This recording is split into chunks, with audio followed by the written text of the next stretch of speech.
September marks the opening of Big 12 Conference play, and for the 236th consecutive time, Memorial Stadium in Lincoln, Nebraska is sold out as the #1 Huskers take on the Missouri Tigers. Hello again, everybody. Along with James Lofton, I'm Ron Thulin. Now, non-conference play is a time that most coaches look to answer some questions, but now it is conference play. The focus has shifted, and the football's a little bit different. You know, I had once had a coach who told me conference play counts double, and I thought maybe this guy's not good at math, but it really does make sense. You beat an opponent, he has to beat you or beat another team. You have to lose, he has to lose. Maybe he wasn't good at math, but he's a good coach. Well, there is no question about the Nebraska offense because they are powerful. But the question, according to Frank Solich, he told us in July, was his defense. But those questions are starting to be answered. Yeah, and I think that there's an exclamation point on this defense, and that exclamation point has to be number 13, Carlos Polk. He told us 13 is his lucky number, but it's unlucky for the guys that he's going to run into. Imagine being the #1 linebacker on the #1 team in the country. Carlos Polk could have never imagined that coming out of high school, but here he sits today. Now the Missouri Tigers, they come into this game after a difficult 3-point loss to Michigan State 2 weeks ago. They had last week off, but James, you and I were at the game 2 weeks ago. We saw an incredible Missouri offense. Are they going to be dipping into their bag of tricks again? Well, there is a big bag of tricks, and the guy who likes to orchestrate all of it is number 14, Kurt Farmer. He's 6'5", 215 pounds. He's a sophomore, runs 4.5 in the 40. He bench presses 400 pounds, so he has a lot of great physical attributes. He's going to need all of those attributes to stay away from this sea of red coming at him today. Well, the Nebraska Cornhuskers will be going after their 26th consecutive conference home opener. The last time they lost one, 1974. The team was Missouri. Eric Crouch is ready to lead the #6 ranked Husker offense. He's a Heisman Trophy candidate. We'll have the kickoff right after this. Bob? This is Fox Sports Net.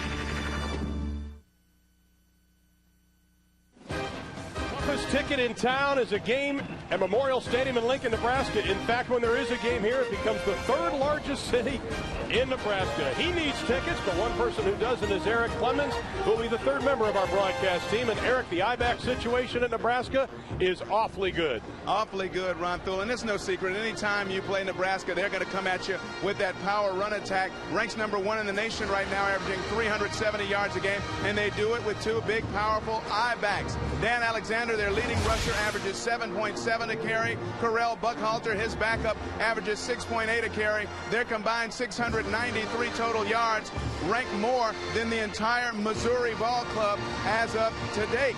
Now, Missouri needs a Herculean defensive effort, and they usually call on All-America candidate at defensive end Justin Smith for that. Smith, his first 2 years has proven he is a Mr. Everything on defense, and he also tends to play big in the big games. Coach Larry Smith needs a big effort from him and the defense to have a shot tonight. Guys? And as we take a look at Larry Smith in his 7th year at Missouri, the 61-year-old out of Van Wert, Ohio. And he has been a very successful football coach, and only the 3rd coach since 1962 for Nebraska. Frank Solich, in his 3rd year, he was a running back here, originally out of Johnstown, Pennsylvania, and Cleveland, Ohio. And then Hayden Felt will be kicking it away with the win. Nebraska won the toss. They deferred to the second half. There is a big gusty wind tonight. Hayden Felt has a strong number. And back to receive the kick, number 84, Marcus James, and also Ricardo Rhodes. And this has been a thorn in Nebraska's side. They are allowing nearly 30 yards of return on kickoffs. And this is not a very good kick, but they get a great bounce. It'll go out of the end zone, and Missouri will take over 1st and 10 from their own 20. Now the Missouri offense, it will be wide open. Unusual formations. The quarterback, sophomore Kurt Farmer, a good athlete. He's thrown for a couple of touchdowns. He's run for another. The line of Glauberman, Hayes, Ricker, Cole, and Bland, they must protect Farmer. The running backs and wide receivers that not only catch and run the ball, they also can throw the football. Keep an eye on number 24, Eric Spencer. Is Kurt Farmer, the sophomore out of Jefferson City, Missouri, taking the helm. Zane Gilmore opens up with a one-back set. They will move all over the place. 2 tight ends. Nebraska rushes 5. They swing it out to Gilmore. He has some running room. First down with 2 yards to spare. Pickup of 13 on the play. And the Nebraska defense, famous black shirts, they've improved every week. The line, they are talented and deep. Will they wear down Missouri? That to be decided. Shanley, Polk, Stella, the linebackers. The secondary, they like to blitz with the quarterbacks, Sweeney and Carver. Chirimbolo and Gilmore now in the backfield. Farmer will put it up for the second time, and he overthrows his intended receiver, Joe Chirimbolo, the fullback, sophomore out of Naperville, Illinois. You know, it's so important every time Farmer has the ability to move in the pocket that they get those rush ends up the field and contain them. And I really think that's part of their game plan in this ball game, because Farmer has a lot of speed. You do not want to let him get outside of containment. And the whistles are going to check things over, make sure the ball. And one of the big Huskers kicked the ball. The guy always wanted to be a kicker. He's playing defensive tackle and kicks the ball. Eric Spencer now split wide to the left. Way out of your picture. Brandon Ford, the tight end. He's in motion. They'll keep it on the ground, straight ahead. Zane Gilmore, the junior out of Tampa, Florida.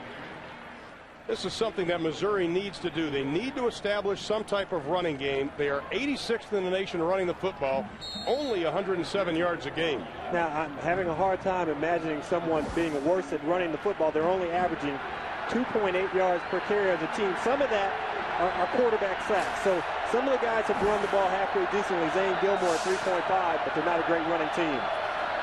On 3rd and 5, here comes Nebraska, the black shirts rushing. Farmer has some running room. He's hit from behind by Carlos Polk, but Polk may have given him a first down. Well, when Polk hits you, you're going to travel, and you will travel in the distance that you're headed. It's like a body in motion tends to stay in motion. Carlos Polk, the middle linebacker, see him creeping up into the line. He's in coverage there, and then he reacts to the scramble by the quarterback Farmer. And when he hits him, he does knock him a couple yards forward and actually aids him in getting the first down. Spencer Dousman and Gage. Watch Gage, number 12. He likes to do a lot of different things in that formation. Farmer overthrown again. Great pressure put on Farmer by Lauren Kaiser, the senior out of Farwell, Nebraska. And you always wonder if a team like Nebraska, a team that runs the ball really well, how well can they cover? Well, that time, Shanlin, great one-on-one coverage, guy out of the backfield. These guys have to be able to play the run and the pass, and they get enough work in pass. We talked to Frank Stolich earlier in the week. He said, we could throw the ball if we want to. What is this formation? Now Farmer swings it out to Darius Outlaw, the backup quarterback. Looking for some running room. They stand him up and they put him down. Didn't get back to the original line of scrimmage. Jeremy Schlechter, the junior out of La Vista, Nebraska, coming up from that defensive tackle spot. Very unusual formation again, Jay. Well, normally you have about 50 pages of formations in your book, and this is one. You got two receivers here, and then the whole line down here.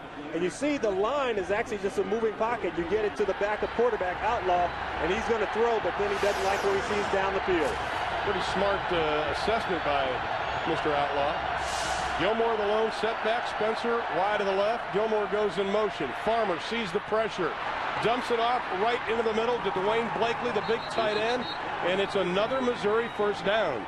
Now, last week versus Iowa, the Nebraska defense seemed to be vulnerable to quick drops and draws and almost this type of plays.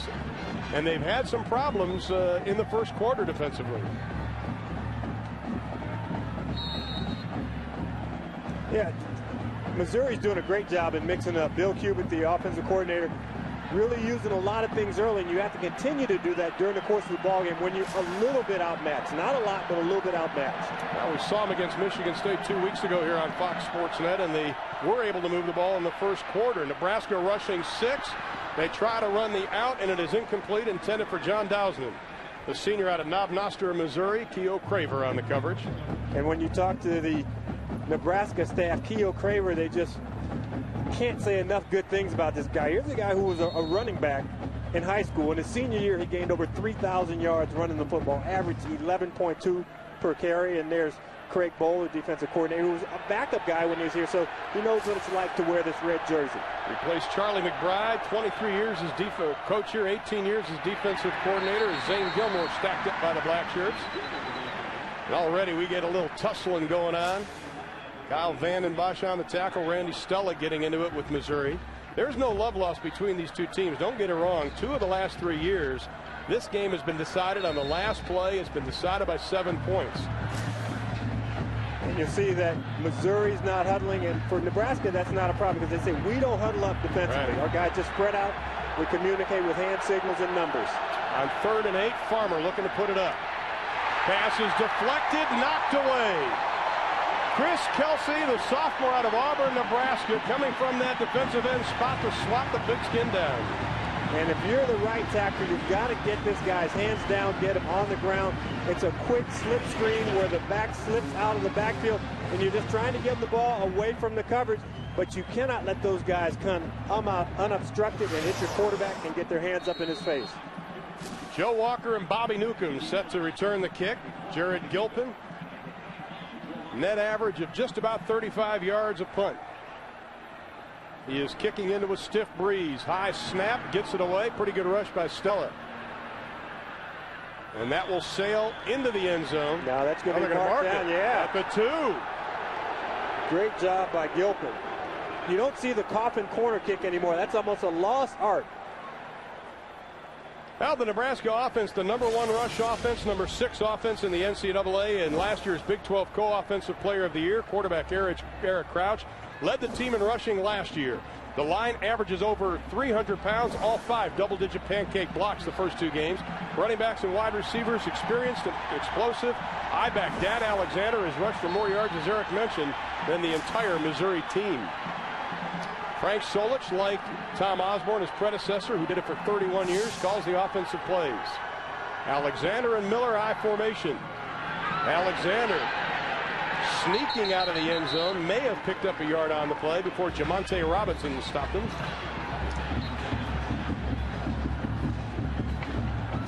And you get some good penetration by Missouri. Nebraska's not going to fool you. They're going to come at you with power football. You know that. They know it. Everyone in the stadium knows it. So when they're backed up, they're not going to do that fake and then throw deep.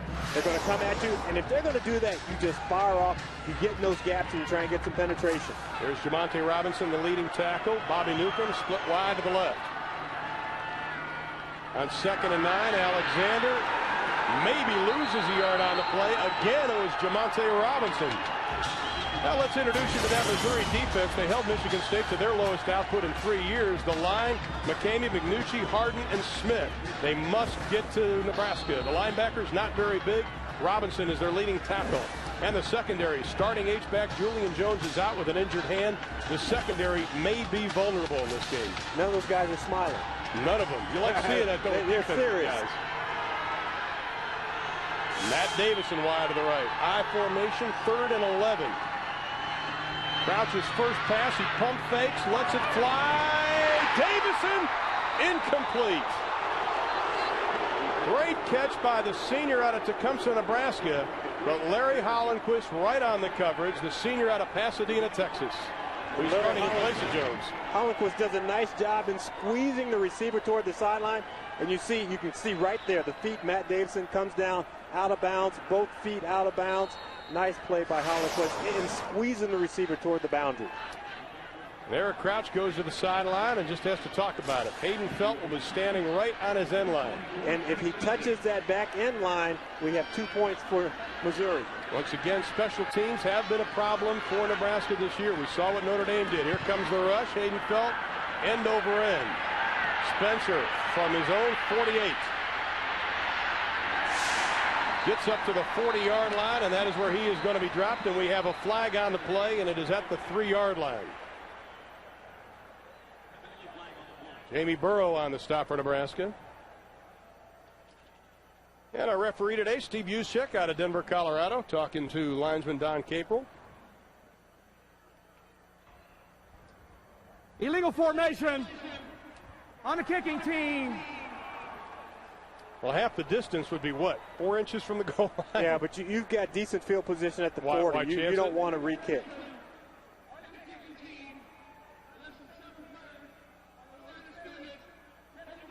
That's a good call by Larry Smith. Why take the chance? You're getting the ball in the enemy's territory. Let's go after it. When you're on the road and you have chances early, you must convert. Now we have a timeout with 10:33 remaining in quarter number 1. Frank Solich, the #1 team in the country, scoreless with Missouri. Well, Missouri takes over 1st and 10 on the Nebraska 40. Scoreless. James Lofton, Eric Clemens, Ron Thurman coming your way from a beautiful night in Lincoln, Nebraska. Farmer on the pitch to Gilmore. Running room, gets to the outside. Stella chases him down, but not before Gilmore gets the first down. You know, James, you and I talked about 2 weeks ago, as Gilmore is hobbling, do they have the speed to get to the outside? Well, the great thing they do here, when they bring Spencer in motion, the end goes at the quarterback. Once you do that, it's one-on-one on the outside. And Gilmore using all of his bulk. I won't call it speed, I'll just call it bulk to get to the outside. But he's faster than what people give him credit for. Well, he's limping off the field right now. So he got caught. That right ankle looked like it got twisted under him. Nice tackle by Stella to run him down. And Stella is just like an undersized cornerback back there. He's 6 foot, 200 pounds. So you're not going to outrun Randy Stella very often. Well, he's replaced by number 38, Zach Abram, the redshirt freshman out of Wentzville, Missouri, who's had some fumble problems this year. 3 fumbles already, and he goes in motion. And the left side moving. Number 71, Joe Glauberman, out of Overland Park, Kansas, lifted up just a little bit. Sorry, Joe, we caught you. When they went to that empty formation, Carlos Polk started waving his hands. They were coming after the quarterback. Snap. False start on the offense. 5-yard penalty. Just like you have audibles on offense, you have audibles on defense. And when they've gone to that empty set, what they're going to do is they are going to attack Kurt Farmer. They're not going to give him time to throw that ball down the field. Carlos Polk is going to bolt up the middle and keep him from running that quarterback draw. Dowsman, Gage, and Spencer, the wide receivers. Here comes Nebraska showing a blitz. Farmer gets rid of it quickly.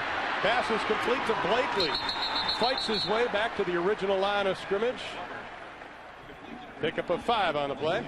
Well, tomorrow we're bringing you the tailgate party, talk, trash talk, bagels, donuts, and even comedian Jay Moore as he returns to the mix. NFL This Morning, 10 a.m. Eastern, 7 a.m. Pacific, only on Fox Sports Net. 2nd down and 11, we'll call it. Zach Abrams straight ahead running. Not much running room. Kyle Vandenbosch, the senior out of Larchwood, Iowa, on the stop. But I always call that keep them honest football. You know that, I mean, your offensive linemen, what they want to do, they want to be able to come off the ball and fire out once in a while. They don't want all gimmicks and pass plays and screens and draws. That time it's just a fire-off play, and maybe we'll catch you stunning and we'll get a big hole. If not, we'll get a couple of yards. Now Missouri only 35% on 3rd down tries this year. Nebraska 35% holding opponents on 3rd down from the shotgun.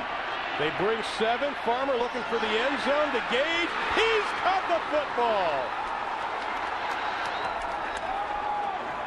Gage at the 1-yard line. Deion Booker was on the coverage, and Gage used his 6'5" basketball jumping ability to get it. And if you were talking about basketball and you had matchups, you'd go inside the Gage, because at 6'5", he's going to out-jump the guy who's 6'1".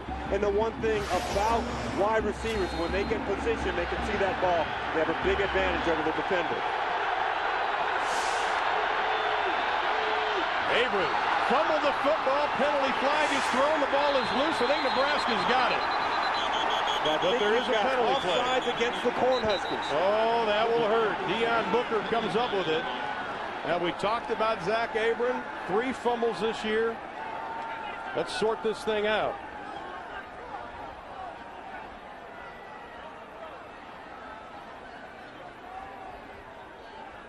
Turnovers have been a problem. Let's listen in. Illegal participation on the defense. 12 players on the field. Half the distance to the goal. Still 1st down. You know what happens is you've seen so many different formations from Missouri. They don't know if they're going goal line, if they're going to go regular personnel. So you had some regular people out there from Nebraska, and a big goal line defender ran on the field. Brandon Ford, the tight end, at the front of the eye. They give it to Abram. He tries again. He's going to be stuck. We have another penalty flag down. Can't cut back on the goal line. You're going to have to stay onside if you're Abram. Oh, you're knocking on the door. Your margin of error is slim on the road. You can't afford penalties like this if you're Missouri. And if you don't have the fumble, you have a walk-in on 1st down. Yes. Offside on the defense. Oh, my. Half the distance to the goal. Well, they just keep half the distance. Use your Stanford degree. How long before they actually get in? I think you still have to. It takes a while. You'd have to have a negative number. Multiply a negative by another negative, you have a positive. And Frank Stolich is starting to burn on the sideline because it's one thing to get beaten, but it's another thing to make mental errors, and these are mental errors. Farmer's going to keep it himself. No signal from the officials. Well, you confuse me on that negative stuff. I'm kind of lost down here. I'll work with you later on the ride home. I do appreciate it. Now they'll unpile the jerseys. Kurt Farmer needs to take a page out of the Randall Cunningham book. Randall Cunningham is better than anyone at running that quarterback sneak because what he does, he actually takes a false step, and then he uses his big frame to get the ball over. All you have to do is get the point of the ball over the goal line. You can see what they've done in the red zone this year. 2nd down and goal. They'll try it again. Ford pushing him from behind. Touchdown, Missouri.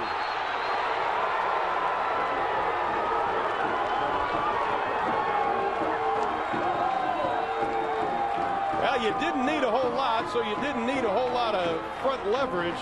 But Farmer, with his frame of 6'5", 213 pounds, used all of it. Yeah, but the key block came from behind. That's right, Brandon Ford. Hey, you know, they can call that. You cannot assist the runner.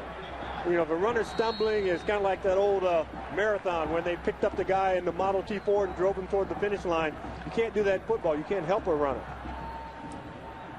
And the extra point attempt by Brad Hamrick, 7 of 8 this year.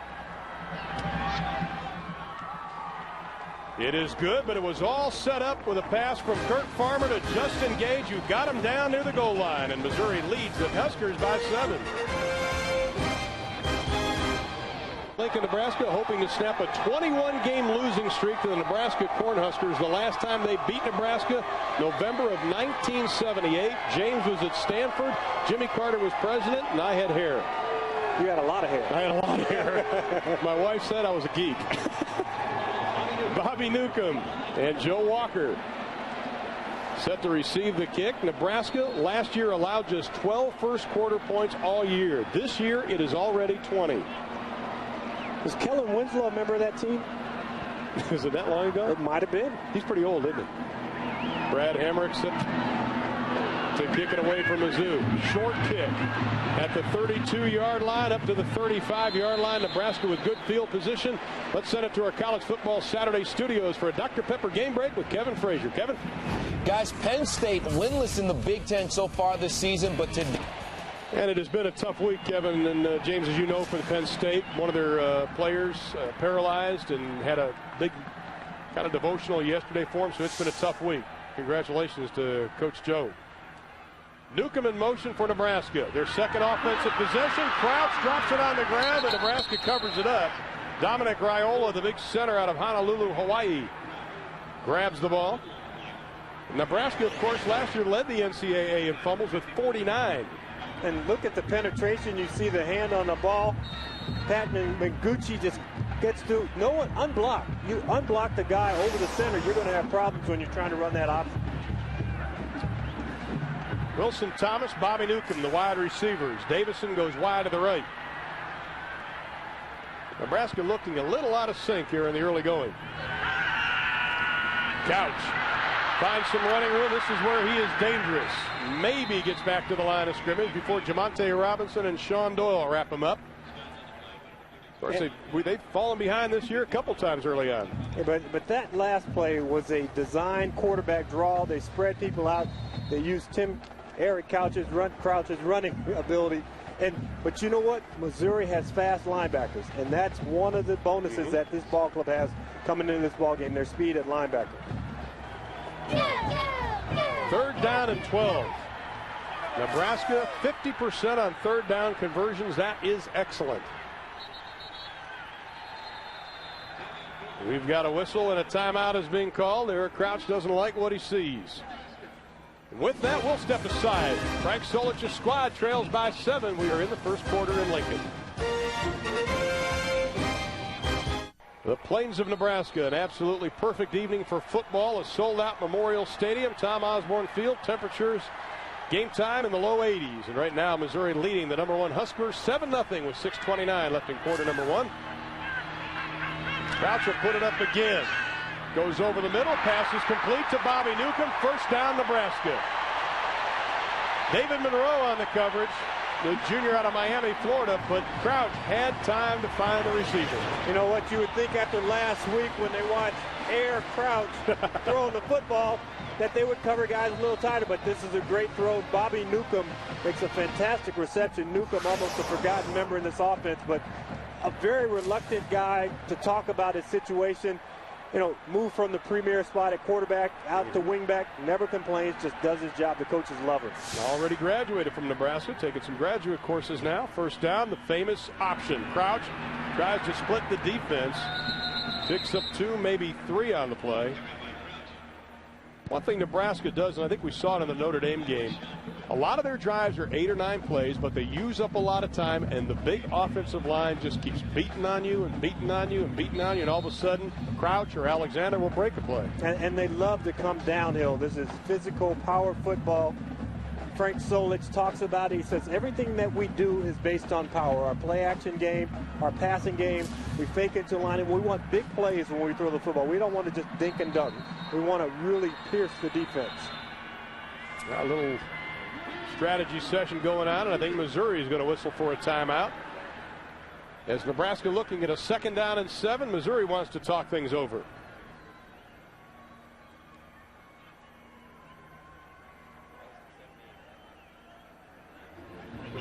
Now Nebraska trying to keep their streak alive of victories over the University of Missouri. The last time they beat them was 1978. James Wilder from Missouri scored 4 touchdowns in that ball game as Missouri won right here in Lincoln under a different type of field. Final in that ball game was 35-31. And a few people, I think, still remember that as the time ticked down and the stunned crowd here at Memorial Stadium. Larry Smith, of course, wasn't here at the time. But it has been a while. And this is a team, Missouri, that has not had much luck versus nationally ranked teams. Under Larry Smith, just 1-24. And they haven't had much luck on the road either. They've lost their last 5 road games. You know what's funny? You can sometimes throw out all those numbers. You haven't won since 1978. Well, most of these players on this field weren't born in 1978. Right. They know the recent history. They realize that they didn't get recruited by Nebraska. They end up at Missouri. They're good players in their own right. They were all state, all conference. They come together. Everybody believes that you have a chance when you come into a ball game. And you know what? One of the coaches told me we're not afraid of Nebraska. Well, this is the 3rd time since '78 that Missouri has met Nebraska when they are ranked number 1. 2nd down and 7. Crouch with the pitch to Dan Alexander. And the big senior out of Wentzville, Missouri, looking for his 5th consecutive 100-yard game. Gets another Nebraska first down. You know, you talk about option, but I think the main word in there should be courage, because you need courage when you're going to get blasted by defensive tackles. And that pitch is just as tough as throwing the ball 15 yards down the field and blocking downfield. You're always going to get that from the wide receivers in Nebraska. These guys are never going to lead the nation in receptions, but they will lead it in blocking from their position. That's Wilson Thomas, the sophomore out of Omaha. Crouch again on the option. He splits the defense. Inside the 20 down to the 18-yard line. Larry Holland pushing Clarence Jones, finally bringing him down. Crouch led the team, as we mentioned, in rushing last year. The first quarterback to do that since '55. You know what? Believe it or not, I was in the weight room yesterday, and I talked to Boyd Elderly. He is the strength coach, and he talked about Eric's gap speed, being in that gap. 10 yards, he runs 1.5 seconds. He's 4.4 in the 40, and that gap speed is one of the big differences between Eric running this option and, say, Ron Thulin running the option. You need a one of those sand timers for that. Straight ahead from the I-back spot, not much running room for Alexander. You know what you like about Alexander and Crouch when you talk to the guys, and I think Frank Solich agreed with us yesterday, these two guys have the same mental makeup, don't they, when it comes to football? Yeah, they really do. And Dan Alexander, I think, got one of the highest compliments from his teammate, Carlos Pope. The defense is known as the black shirts. And I asked Carlos, I said, if you were to give one player on offense a black shirt, who would that be? He said, without a doubt, Dan Alexander. Yeah. And Alexander's been through 2 knee surgeries. And when he gets in that open field, he doesn't look to run around guys. He looks to run through them and over them. He is one of the best runners in college football for yards after contact. First man through the hole, nothing doing for Willie Miller. Up next on Fox Sports Net, we continue our coverage of college football Saturday. We've got the rest of our quadruple header as Arizona State visits Pac-10 rival number 15 UCLA. Make it a full day of college football right here on Fox Sports Net. Steve Fiziak, Tom Ramsey, and Lisa Malowski. I think that Rose Bowl holds about 103,000 people. That'd be the second largest city in Nebraska. You can see this is the 9th play of this Nebraska drive. Crouch to Newcomb. Looking for some running room. Penalty flag goes. He has the sideline knocked out of bounds by Sean Doyle, but we do have a penalty on the play. You know, I saw a defensive player trying to get off the ground and an offensive player on top of him, and that's holding. You know, you think you knock somebody down, you can keep them down, but you cannot lay on top of someone and keep them from getting up off the ground. This is a good officiating crew, and they were right on that one.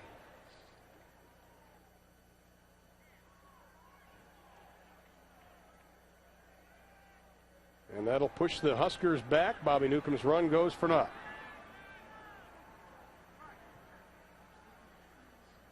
Holding on the offense. 10-yard penalty from previous spot. Replay third down. You know, you look at Frank Solich, who isn't a physically big guy, but he was Bob Devaney's first recruit, and he is the only Nebraska running back to rush for 200 yards. That's amazing. You know, I asked him how much did he weigh when he played. He said 165. I said, how much do you weigh now? 165. He said it was in different places, though. Gravity gets the best. He still looks fit. Oh, he really looks does. in great shape. Eric Crouch straight back over the middle. Wide open. Pass complete down to the 8-yard line. Matt Davison. His 6th reception of the year, and he was on a linebacker, Pat Duffy, and was he able to beat him? I asked Frank Solich yesterday, I said, you know, Eric Crouch, he grew up in the state of Nebraska, and obviously watched you guys every Saturday when he was growing up. But what if late at night he had watched BYU and he decided he had wanted to go to BYU? Could he have been a throwing quarterback?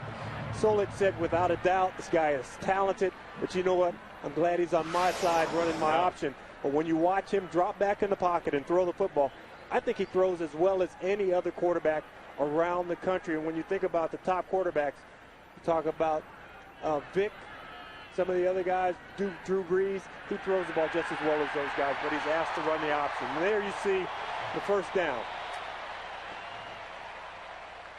And I think Nebraska showed they are efficient in the passing game, and that is something that Frank Solich wanted to work on following the Notre Dame game, coming into the Iowa game. And the efficiency last year, last week, 10 of 13, 5 touchdown passes. They are able to throw the ball. And now Nebraska first and goal from the 8-yard line. 2 tight ends, Wistrom and Galladay. Alexander trailing Crouch. He sees some daylight. He gets down to the 3-yard line, and he is upended by Pat Mangucci. Big 77, the senior out of Holt Summit, Missouri. Does a nice job of fending off the block and getting Crouch from behind. It is so difficult for guys like Mangucci when Nebraska gets in that red zone, and they just line up and try to do a little slobber knocker football, don't they? Well, and when they run that option, it almost looks like the whole line pulls and they just go down a man, so they kind of shift their blocking. These are big guys, but they're very mobile. Miller, Davies, and Alexander in the backfield. Straight ahead, touchdown, Dan Alexander. His 4th of the year rushing the football.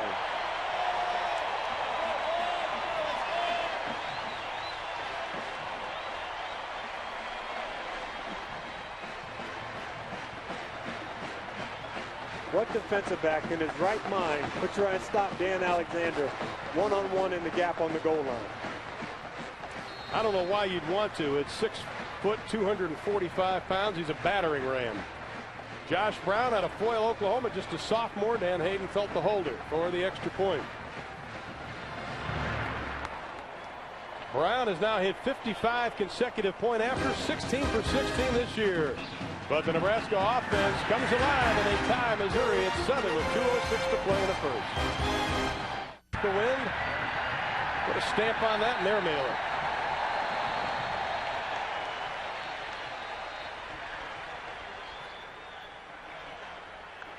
And Missouri, impressive in their last drive, will take over 1st and 10 from their own 20-yard line. Kirk Farmer, 4 of 8 throwing the football so far tonight.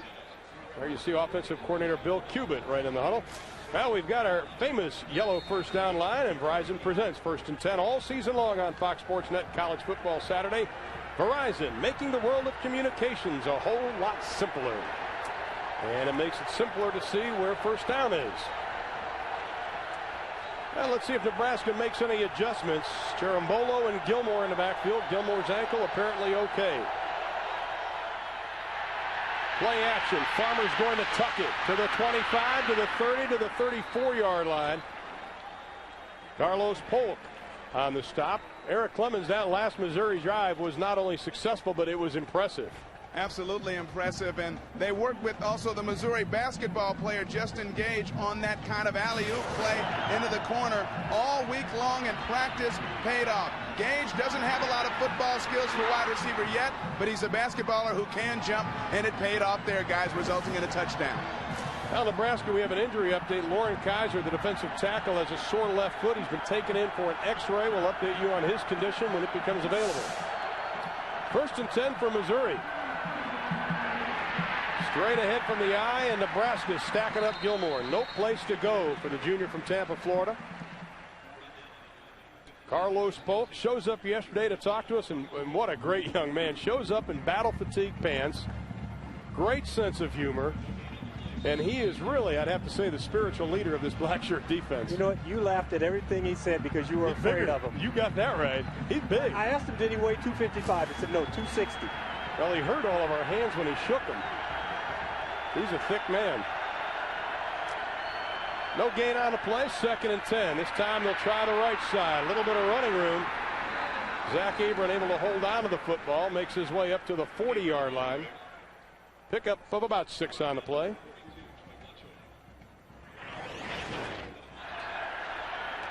And if you're at ground level, you hear the pads popping. It's pretty hard to get under Zach Abram. He's listed at 5'9", but he wants to grow up to be 5'9" one day. I can post him up. Third down and 4, final 25 seconds of the quarter. We haven't seen a lot of the unusual formations by Missouri. They have 5 to snap it. Here come the red jerseys. Passes complete up to the 50. We have no play. Penalty flags were thrown. Thrown on the offensive side of the ball, so there must have been offensive movement. Wasn't delay a game. Snap. False start on the offense. 5-yard penalty. Larry Smith wants to know who it was.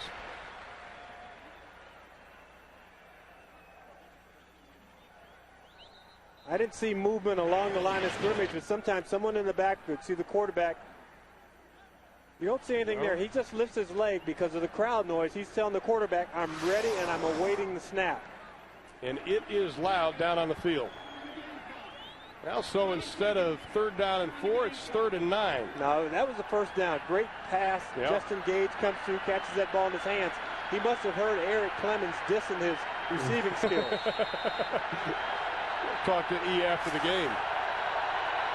3 wide receivers to the left. They're coming after him, too. They bring 6. Farmer runs away from him. He's going for it all. Floats the ball up. Pass is knocked away. Penalty flags are thrown. Eric Spencer, the intended receiver. Looked like Eric came down inbounds and caught that ball on his back. He had been out of bounds, but he came off the white stripe. And Kurt Farmer threw the ball so hard he came out of his shoe.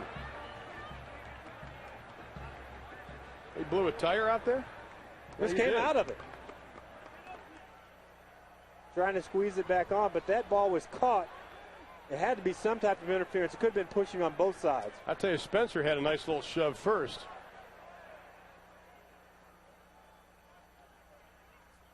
That's the call. Calling on the offensive player.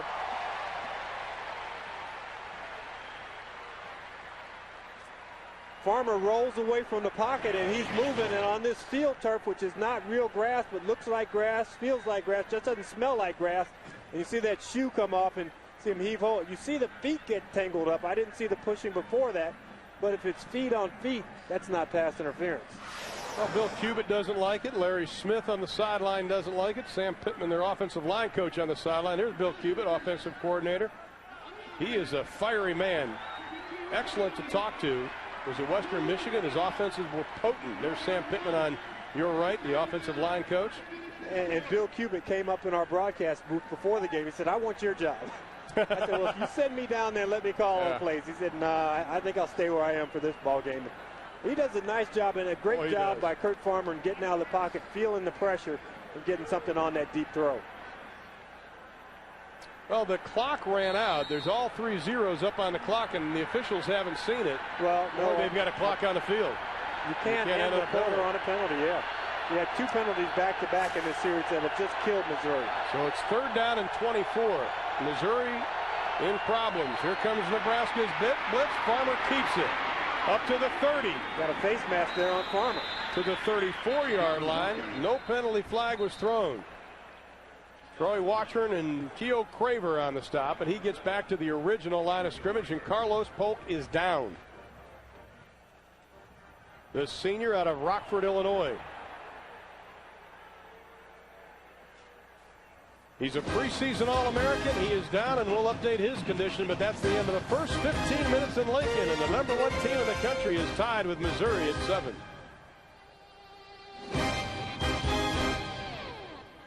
Carlos Polk just took a seat on the bench. We saw him trying to walk it off, and you know what? He never saw what got him. Here he is pursuing the play, and in from behind, Zach Abram comes in low. See that left leg, the knee, and the ankle. When you see a hit like that, you hope it's the ankle because those things heal a lot faster than knees do. I'm sure Larry Smith will talk to young Zach Abram, the redshirt freshman, about that block. Lucky they didn't get a penalty. Gilpin kicks it away. Walker and Newcomb back. It is Walker from his 22, looking for the wall. Crosses the 30 up to the 30. Carlos Polk just took a seat on the bench. We saw him trying to walk it off, and you know what? He never saw what got him. Here he is pursuing the play, and in from behind, Zach Abram comes in low. See that left leg, the knee, and the ankle. When you see a hit like that, you hope it's the ankle because those things heal a lot faster than knees do. I'm sure Larry Smith will talk to young Zach Abram, the redshirt freshman, about that block. Lucky they didn't get a penalty. Gilpin kicks it away. Walker and Newcomb back. It is Walker from his 22, looking for the wall. Crosses the 30 up to the 32-yard line, a 40-yard kick. Just about a 10-yard return on the play. You know, we saw a lot of it last week. We saw the 5 touchdown passes, and a lot of them were in tight situations where you're close to the red zone, you're doing a play-action fake. But we've seen Eric Crouch tonight throw the football from a drop-back position and throw it really well. And I really believe that a game like last week, granted you're 10 out of 13, you throw 5 touchdown passes, you don't dream about doing that. But that has to bolster not only his confidence, but also the guys playing receiver. And there we see Polk on the sideline. They're working on, looks like they're retaping that left ankle, so that's good news.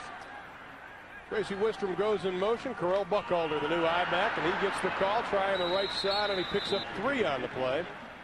Buckalder, the junior out of Kalamazoo, Michigan. He has a couple of 100-yard games rushing the football already this year. That's quite a 1-2 punch when you throw Alexander, then you throw Buckalder at 219, then you have Darren Diedrich, who's the 3rd-team I-back. They are quite set at that position. Sometimes you'd wonder why guys would stack up and come to a school like this. If you want to be #1, you come here. Tradition. You want to run the ball, you come here. On 2nd and 7, the option. Buckalder tries the stiff arm, but it doesn't get anybody. Nice play by Darrell Whittington following that down the line. Everyone has an assignment. One guy has the quarterback, another one has the pitch guy. That time Darrell Whittington gets to his man, really closes well down the line, and we talked about the speed at linebacker. Whittington's a backup linebacker. You've got Duffy, number 36, Sean Doyle, number 32, and the fastest guy out of all of them is Jamonte Robinson. And there's Ankeny, the defensive coordinator. You know what? You see him pacing around. Defensive coordinators love to pace. A lot of them are put upstairs. When you're down on that field, you can see everything that's going on. On 3rd down, Crouch throws it into the flat. Pass is complete to his tight end, Tracy Wistrom, who had 3 touchdown receptions last week versus Iowa, right at our Verizon 1st and 10 marker. But what I'm seeing from Eric Crouch is what's going to make the difference in trying to win the Big 12 North. Earlier today, we got a chance to watch Jonathan Beasley in Kansas State, and a running quarterback who also throws the ball pretty well. And they maybe emphasize the pass more so, but Eric is putting the ball on the money. You can't ask for more from a quarterback tonight. And believe it or not, Nebraska probably has as many passing routes as any other team that throws the football, and they work on it extensively. Crouch rolling out. Looking, pass is tipped. He had a man. Wistrom was wide open. Great play by Gary Anthony. He's covering number 84, John Bowling short. You have Wistrom going deep behind him, and he gets a hand on it. He didn't get a hand on this. This is a huge play. You see him on the short coverage. They try and get it over his head, and he elevates. Gets up there and knocks that ball away from Wistrom. Now, if you paint your face like that, how long does it take to get it off? You will get on TV. There is no question about it.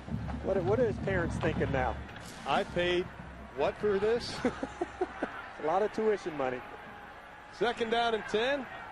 Played about 2 minutes here in quarter number 2. 4 wide receivers. Crouch throwing it out in the flat. Pass is complete. In Missouri territory, Matt Davison.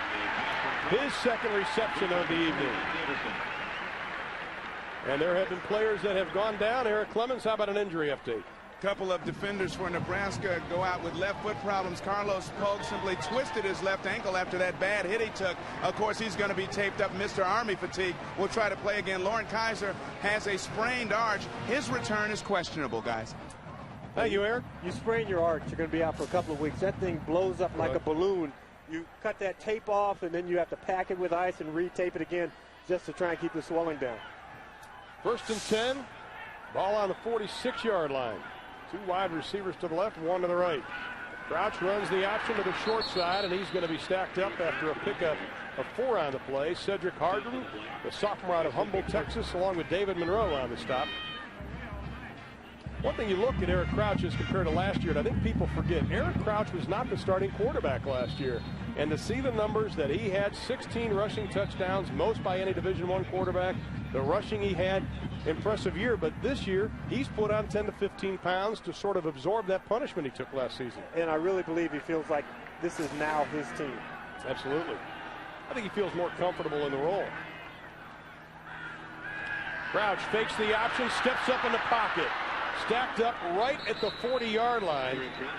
David Monroe met him head on. He had the first hit. Pat Duffy also in on the stop. And one of the reasons I think he's more comfortable, he played basically this same system in high school at Omaha, Nebraska.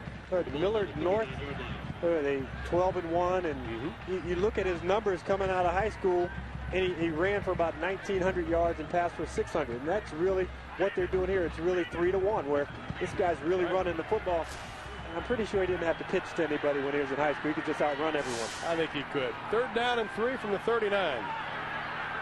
2 tight ends. Crouch looking to run it. The spin move gets away. First down, Nebraska. Inside the 35, down to the 34-yard line. He had 2 spin moves when he was on his feet, and then the 3rd spin move when he was on the ground. It's amazing. You spin around that much, you think you'd lose your orientation. But when he takes his snap, you're going to watch a drop step. He's going to take a drop step, takes that drop step, and then he heads downfield. Does that spin move right there on Sean Doyle, number 32. And here's another spin on contact, and he runs into another play. But watch this. He still has to still work, and there's another spin move. So that's a triple Lundy. That's what that is. Is that what it is? Yep. We have another injury, another player down on the field. I would imagine someone would be dizzy just watching him spin around. Yeah, we can't see the number, so we won't speculate. Getting up slowly, looks like Antoine, big lineman, Pat Mangucci, and that would be a huge loss for this Tiger line. Mangucci has played solid football this whole year. He is definitely their best run stopper. But see, I don't see him favoring his right side or his left side. That's a bell ringer. He's chasing that play down, and he's throwing his body around, and that head hits something before the body does. That's when you get your bell rung. So the phone's ringing, and he can't find it, right? Yep. First down for the Huskers, 11:41 left to play in the first half. In case you just joined us, Missouri struck first, went up 7-0, courtesy of a long pass from Farmer to Gage, and then Farmer snuck it in from the 1. But then Nebraska came right back and scored, and that's why we're tied at 7.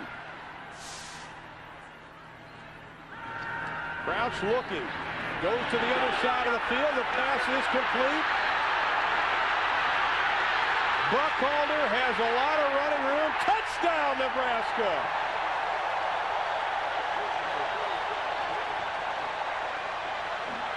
"34 yards, Crouch to Buckhalter. His 7th touchdown pass of the year. That's what he had all of last season.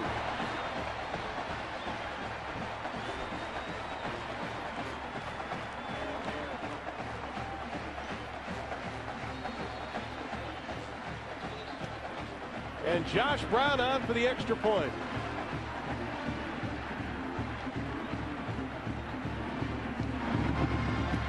Make it 56 in a row. Correll Buckhalter did all the work. The junior, after the touchdown, gets the kudos, and Nebraska leads by a touchdown. Catch as Missouri now finds themselves down 14-7, 11:15 left to play in a half. And Frank Solich's squad went 9 plays, 68 yards, took them just over 3.5 minutes, and I think that would be classified as a classic Nebraska drive. The run setting up the pass. And that's the first career touchdown reception for Correll Buckhalter. Hayden Felt will kick it away. This time he's going into the wind. Ricardo Rhodes is back deep. He's joined by Marcus James. He gets that strong leg into it, heading to the sideline, and a penalty flag will be thrown.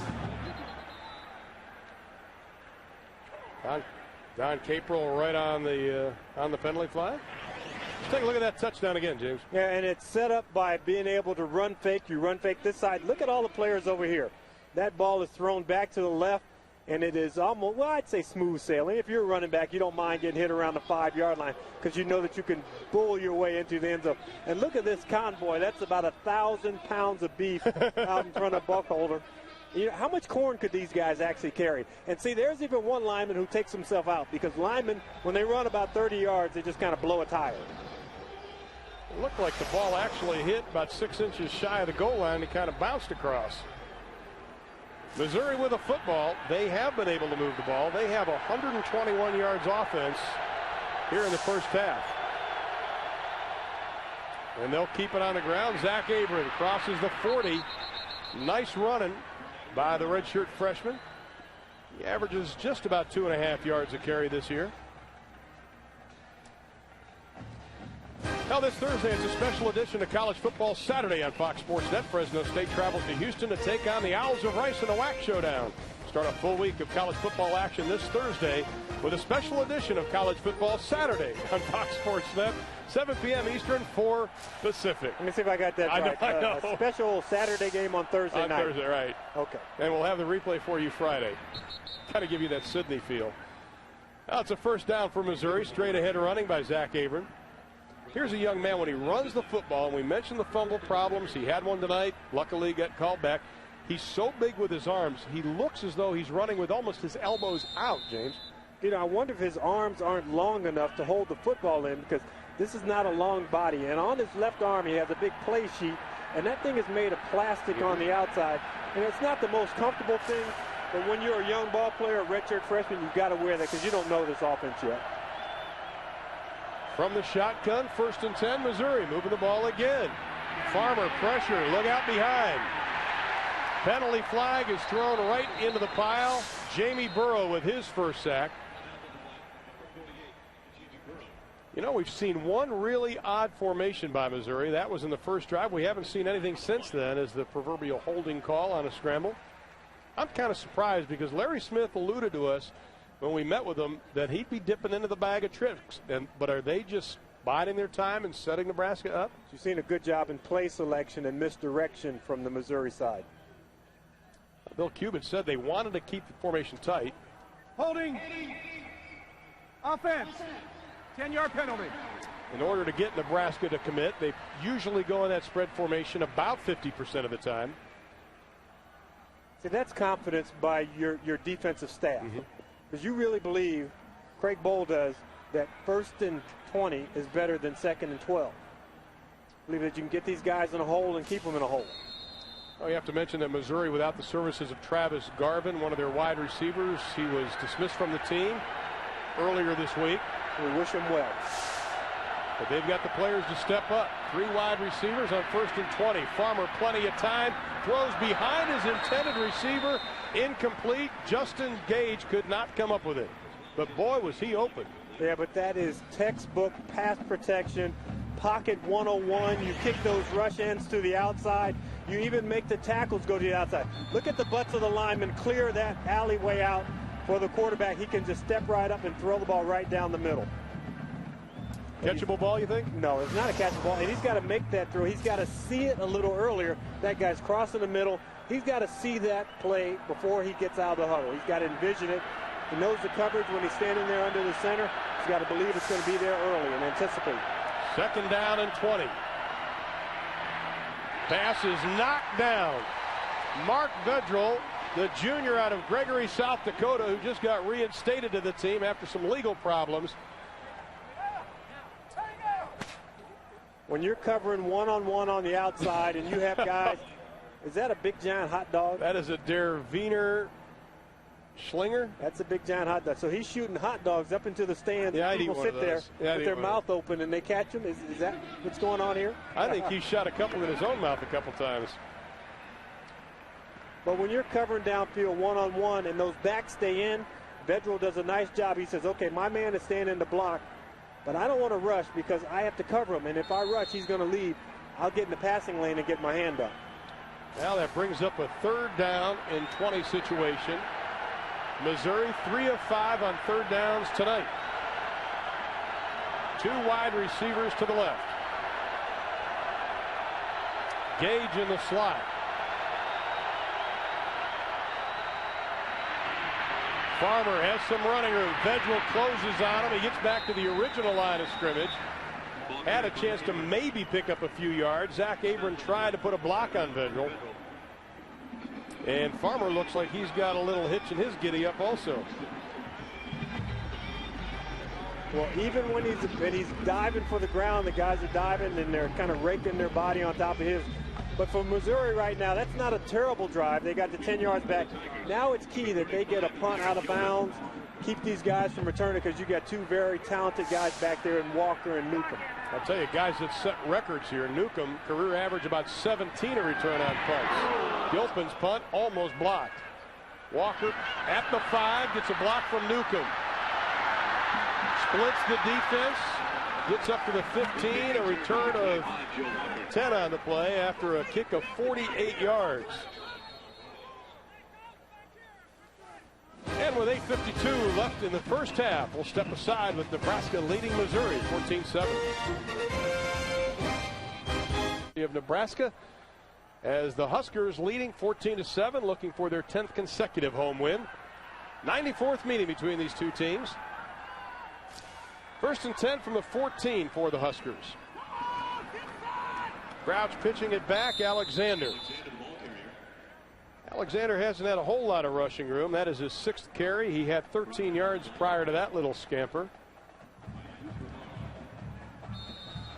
Once again, that big offensive line just keeps beating on you. Last year we saw this offense of Nebraska become a touch more flexible. They run about 13, 14 different formations a football game.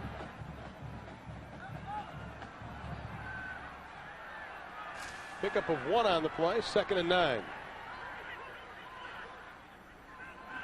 Crouch looking for Newcomb. Bobby made the turn. The ball was already by him. Oh, we saw Eric Crouch and his ability early on, and obviously his name is being mentioned with some of the big names in college football for the ultimate award, the Heisman Trophy. And how does he stack up in your eyes? And, you know, I think, well, it should be. I have him at the bottom of my list, but this list is not in any particular order. And I really think when you talk about quarterbacks, that Michael Vick is a guy who makes a lot of the highlight reels. But if you're going to play on the #1 team in the country, Eric Crouch, you have to get the credit that is due to you. And here's a guy who is the ultimate team player. When you talk to Turner Gill, the quarterback's coach, he says when guys buy into the system, we win. And the system is team first, player second. And Eric has a great understanding of that. Complete to Wistrom. Tracy Wistrom, younger brother of Grant Wistrom, crosses the 35 up to the 37-yard line, a pickup of 21. And what a game he had versus Iowa last week. And you talk about a Heisman hopeful. I think it is a guy who should be invited to the downtown athletic club. He can both pass the ball and run the football. And granted, those 5 touchdown passes that he had last week will go a long way. But also, when you're dumping the ball, the running backs who can get up and go, it doesn't hurt you. And there it is, right for the Heisman. If that guy's a Heisman voter, Eric Crouch will get his vote. Had a great feature on our College Football Saturday pregame show, and Kellen Winslow sat down with Eric Crouch and what his mother means to him. This time he just hands it off straight ahead to Alexander. And of course, with the notoriety that Kellen talked about, Eric's become the hunk on campus. Kellen was asking him about that. All the women think he's got everything he can ask for. He's a starting quarterback of the Huskers. Of course, next to Kellen, I guess, Elmer Fudd would look pretty decent, you'd think. It's pick on Kellen night tonight, isn't it? We haven't picked on Artie yet, though. Pick on Kellen every. Well, Artie is a book unto himself. We don't really need to pick on him. Of course, they'll be coming up on the Nissan halftime report, and we'll hear how Kellen and Artie get into it this week. We'll find out about what.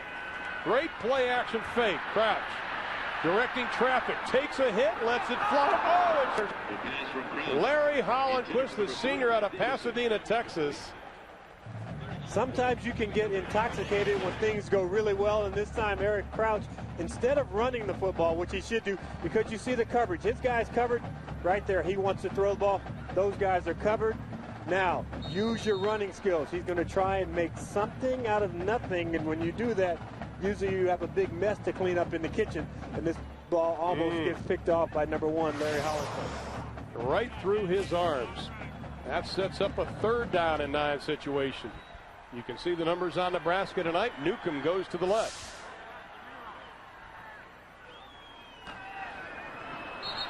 And he should have hit the cutoff man. Bounces before it gets to Crouch, or it gets to Newcomb. And Nebraska will be forced to punt. Nice defensive effort by the Missouri defense. And don't forget, Missouri really held a very potent Michigan State team in running back T.J. Duckett for about 3/4 of that football game. Well, Missouri came into this ball game only allowing opponents to run for 2.5 yards per carry. And you need 4 downs to get 10 yards. You need to go for it on 3rd and 3. You're going to try and pick up a 1st down. Somebody only gives you 2.5 per carry. Eric Spencer, the only one back as Missouri put on a rush. Hayden Felt, fair catch is being called, gets a nice high kick. And he'll fair catch it right at about the 16-yard line. A 51-yard kick by Dan Haydenville. 14-7, Nebraska leads. When we return, we'll send you back to Kevin Frazier at our College Football Saturday studio with a preview of our Nissan halftime report. James Lofton in Lincoln. Honored in Starkville. He's got my attention. That was a good football game. Of course, the guys will be there with all the highlights. Missouri, a little mix-up in the backfield. Farmer colliding with Zach Abram. Nothing doing offensively. There's Mo Ankney on the sideline, and you really have to take your hat off to those guys along that defensive front. Justin Smith, Harden, Bengucci, Gabbins, they've really played well. They've throttled this high-powered offense, and you get ready to play Nebraska. Believe me, you don't get a lot of sleep. Not because you're watching film on a complicated offense, but you're just worried about these guys wearing on you. But these guys, the Tigers, have been up to the fight tonight. Gage and Spencer wide to the right. Dousman on the near part of your screen, just getting the play off. Farmer's pass complete, wide open, Justin Gage. And he gets the 1st down, crosses the 35 up to the 37-yard line. But once again, Farmer getting great protection from Aaron Crittenden, that left tackle. And Aaron Crittenden is a big man, 6'6", 325 pounds. He's going up against Kyle Vandenbosch, who's a rush end. And the rush ends here are kind of a cross between a defensive end and an outside linebacker. So they're not 290 pounds, they're not 225 pounds. Right in the middle, 255, 260 pounds. And they're upfield guys. If you're strong, you can just push them out of the way. How about A.J. Ricker, number 70 from Missouri, hustling down after that pass was completed. Farmer has to step up. He has some running room. Picks a 5, 6, and probably 7-yard line before Des Moines Adams, the sophomore out of Pine Bluff, Arkansas, gets his first stop. And I think that Farmer will be a great pro quarterback because when he gets out in the open, you can tell he wants to slide. But he's thinking, if I slide in college, they'll call me a chicken. If I slide in the pros, they call me a smart guy. That's right. There is a difference. Because this is also a player who had a severely broken leg last year, and he realizes that for his team to stay in this game, he has to stay in the game. And he's got a titanium rod in one of his legs, broken in the Iowa State game number 5 last year. This time straight ahead, Nebraska with some pad popping. But we've seen how the pressure of Nebraska hasn't gotten to Farmer, and that is one of the aspects of the Nebraska defense that has concerned the coaching staff, that they weren't getting enough what they call press or push from the outside. No, this is a quarterback who's only been sacked 6 times, and when you think back to that Clemson ball game that they lost 62-9, he really did keep his wits about him.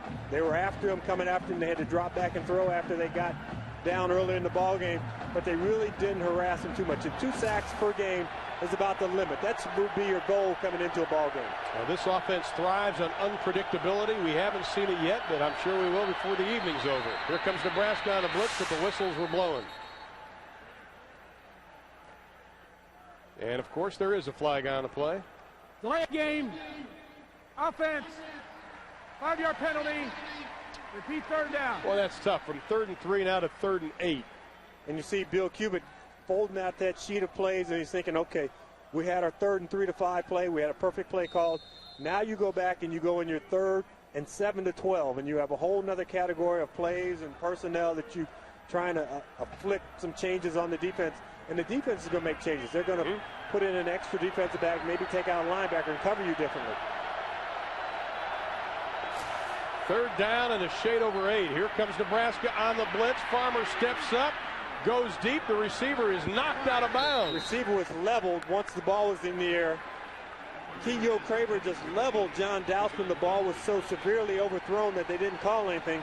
But that ball was in the air when Craver decided, I'm just going to take my guy out.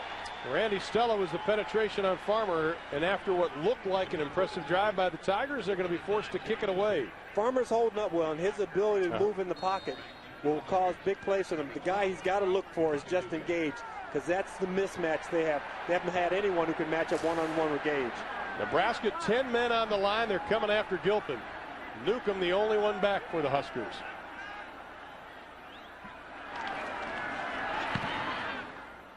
No problem. What a kick. Newcomb backing up all the way to the 7. Gets away. Look out. Running room. 1 man to beat. To the 30. 20. Goodbye.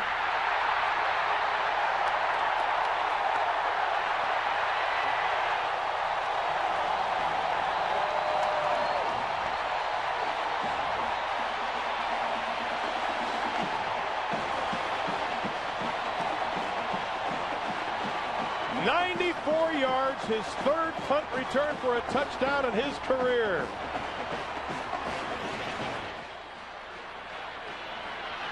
Bobby Newcomb in a short space. He makes 1, 2, 3, 4, and then the kicker is just dead to rights. He makes that guy miss. And then you know what? There are guys who've had a flat run at him, and Bobby Newcomb is able to turn on some afterburners. Johnny Rodgers is proud wherever he's sitting in the stadium right now. The extra point splits the uprights. They've been disappointed with their special teams, but that will put a smile on Frank Solich's face. Nebraska by 2 touchdowns. Country in punt returns last year. Now he has the longest punt return in Nebraska history on his side. 94 yards. And that has given the Huskers the 21-7 lead. And Chase Long will kick it away. The new kicker. The senior out of Wahoo, Nebraska. James and Rhodes back. High kick, it'll be short. Running up to get it will be Rhodes.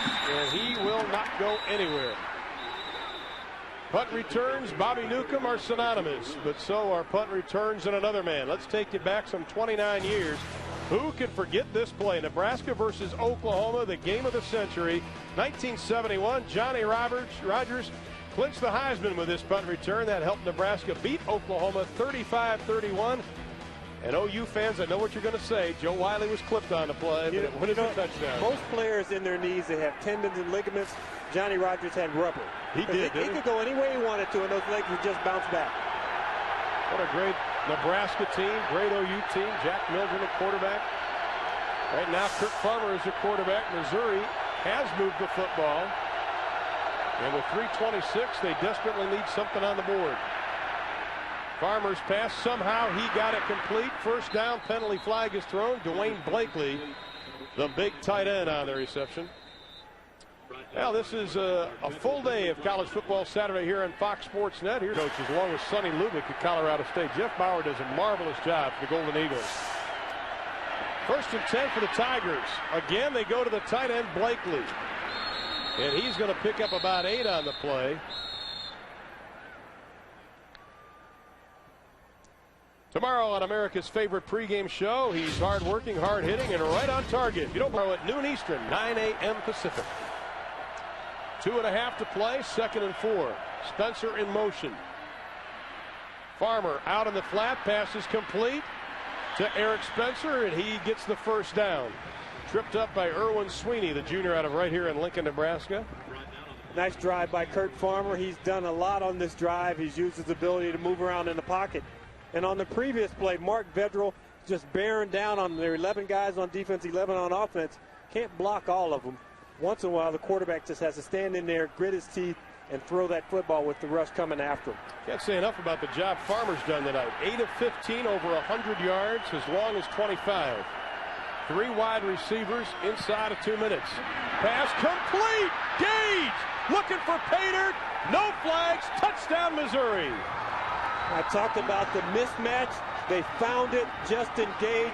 Ever since Eric Clemens criticized this guy about not being a pure receiver, this guy's come on strong. He had the one pass called back. That's a 48-yard touchdown, and he's looking for Clemens on the sideline. But you get a nice throwing lane. Guys are picking him up, and there it is. You see the one-on-one coverage.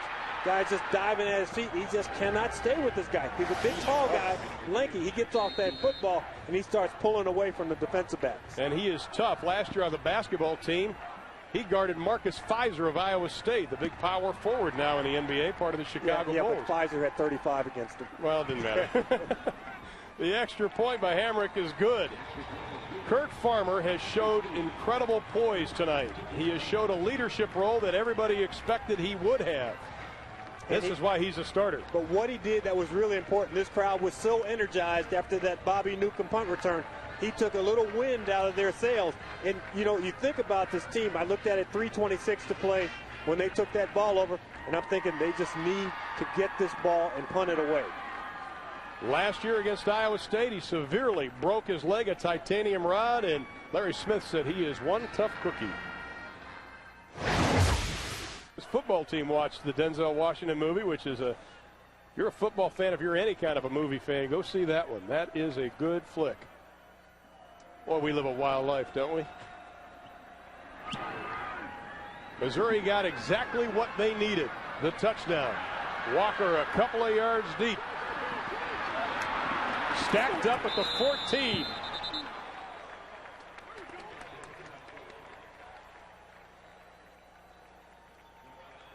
Coming up at halftime, we have the Nissan Halftime Report. Kevin Frazier, Kellen Winslow, and the coach, Artie Gigantino, all standing by in our College Football Saturday studios in Los Angeles. I'll get you updated on all the college football news today. Illinois, disappointing game. How about Michigan State? What a game that was. Kansas State, Colorado, a battle up in Boulder, Colorado. We'll update you on all the numbers coming up on the Nissan Halftime Report. Plenty of time for Nebraska, minute 49, 2 timeouts. Yeah. College football, you get a first down, the clock stops. Really the general rule of thumb in a 2-minute drill is when you get past that 30-yard line, coaches really feel comfortable about going to a no-huddle offense. Nebraska is very dangerous in this time. Just ask Notre Dame. The pitch. Buckalder, running room. 30, 40. Can they catch him? Cutting back, finally brought down at the 30-yard line. You're thinking pass, you're playing a little bit soft. You don't attack the option. You do not take care of the pitch man. We haven't called the name of Justin Smith a lot. A lot of this is assignments, and he's thinking, you know, you have to make that quarterback make that decision a lot earlier. You just can't let him mosey down the offensive line and make a comfortable pitch. You get that ball into the hands of the pitchman earlier, but great hustle down the field after a 47-yard run. Darrell Whittington, number 95, on his horse, running Buckhalter down. And that is the longest run of the year for Correll Buckhalter, 47 yards on the play. Crouch looking to put it up, dumps it off in the flat. Pass is complete to Judge Davies, the fullback, the redshirt freshman out of Omaha, Nebraska. Sean Doyle shoving him out of bounds. We talked about Nebraska's dangerous in this time. They're showing it. They've only used less than 30 seconds.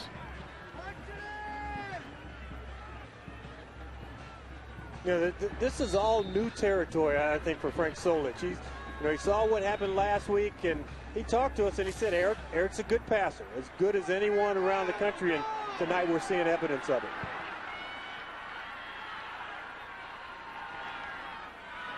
Crouch keeps it. He stood up behind the line of scrimmage. Number 5, David Monroe, just zeroed in on that number 7, put his helmet there, and stuck him. He stuck him before he could get that spin move on also. Monroe, the junior out of Miami, Florida, spent some time at Hutchinson Community College in Kansas. 6 foot, 233 pounds junior. And a timeout has been called. Once again, coming up in a minute and 10 plus a commercial, we'll have our Nissan halftime report. Kevin Frazier, Kellen Winslow, and Artie Gigantino. We did have some upsets in the top 10 today. And Michael Vick, the talented quarterback for Virginia Tech, in action. And I like that. they'll be coming up at halftime.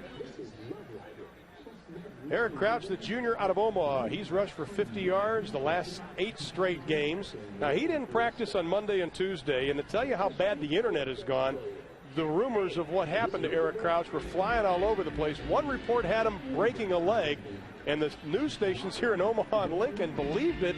They all showed up with their news trucks, and Crouch is walking around. Nope, don't have a broken leg. And they watched the end of practice, and they walk up to Frank Solich, and they asked a couple of generic questions, and then they asked about his broken leg. And you look at the balance attack here.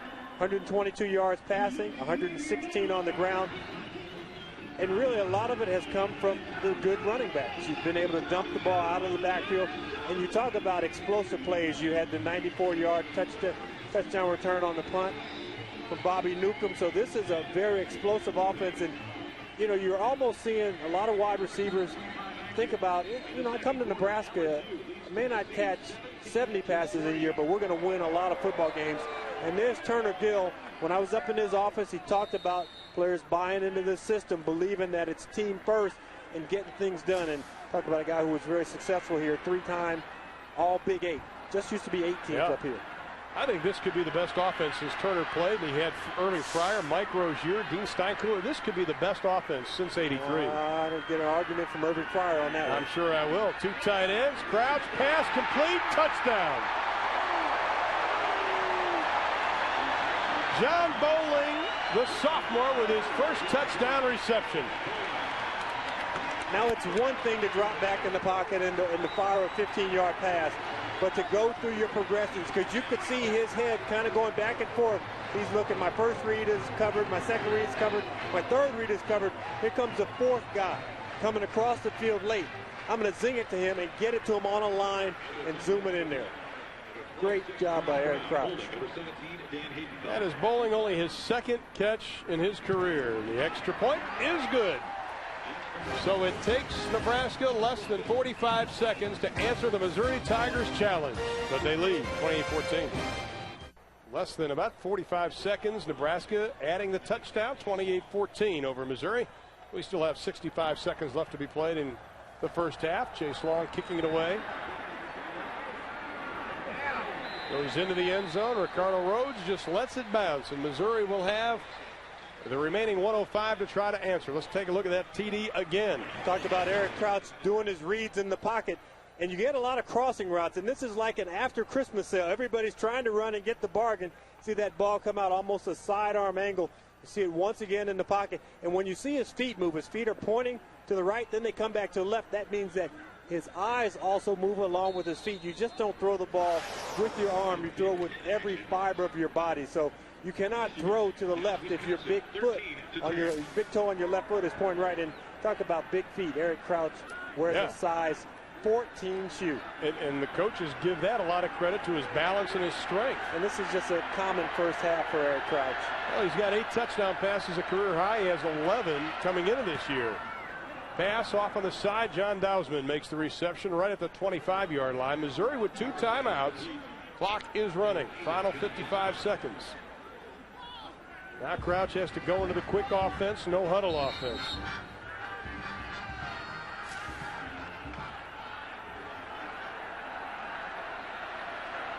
Farmer, no pressure, into the flat. Dousman looking for the sideline, and he gets it. And he also gets the first down with 37 seconds left. DeJuan Gross on the coverage.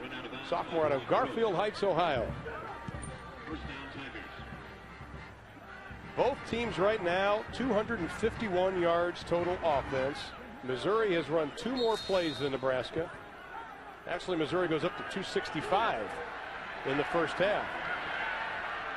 Nebraska unusually giving up a lot of yards here in the first half. Pass, Dousman almost one-hands it. Incomplete. Looked like you always hear the term meat hook, but that looked like a meat hook. He stuck that left hand out there, was almost able to pull the ball back in. If you're thinking field goal here, you've got to gain about 40 yards before you get in field goal range. Watch that left hand go up and almost pull the ball back in. You also see that underneath coverage. These guys are jumping on these balls. You give people something underneath, and you're going to have guys jump underneath. Well, Nebraska only allows 289 yards a game. That's 27th best in the country. Missouri may get that in the first half. Farmer tucks it, keeps it, pays for it. Got to get a timeout if you want to get some more plays off. Kyle Vandenbosch was right there to put the hit on him, along with Chris Kelsey. Chris, younger brother of Chad Kelsey. Vandenbosch, talking to Carlos Polk, we were talking about the tough players on the team. We were asking him who's the toughest. He said, "I'm afraid of Kyle Vandenbosch." I think that tells you something, doesn't it? There's Chris Kelsey. Just a reminder, next Saturday you can start your college football Saturday with the lost at home in 17 contests now. Very good. You added one from last week. Yes, I did. And, no love loss up there. I wrote it on my hand, and because I didn't bathe or anything during the week, it's still there. That's a good thing. There's no love loss to the Duck fans with Rick Neuheisel at Washington and Larry Smith. 23 seconds to work with. It's one of those great border wars, those two states bordering each other, fight for recruits up there. On third down, Farmer's pass almost picked off. Jeremy Schlechter, the junior out of La Vista, Nebraska, had it right in his hands. And Missouri, with 19 seconds left in the half, will be forced to kick it away. Remember earlier, right before Bobby Newcomb ran that punt back, and I said it's time for Missouri to punt the ball out of bounds? Now it is. It would have been a good idea back then, too. Even if you don't get a lot of yardage here, you don't want Newcomb to field this football. Well, Newcomb's 94-yard TD run tied the Big 12 record set by Kansas State's David Allen, Lamar Chapman, and KU's Isaac Byrd. Newcomb will get this one on the run at the 35, and no return this time. Now the Big 12 Conference kicking off today, and it was an interesting day to say the least.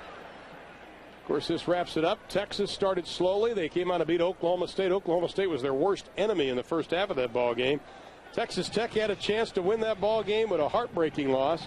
The Sooners, they humble Kansas 34-16. Kansas State whips Colorado up in Boulder 44-21. And Iowa State looking to go 4-0 for Dan McCarney's squad. They lead Baylor 31-3. And once again on the Nissan halftime report, Kevin Kellenardi will update those numbers for you.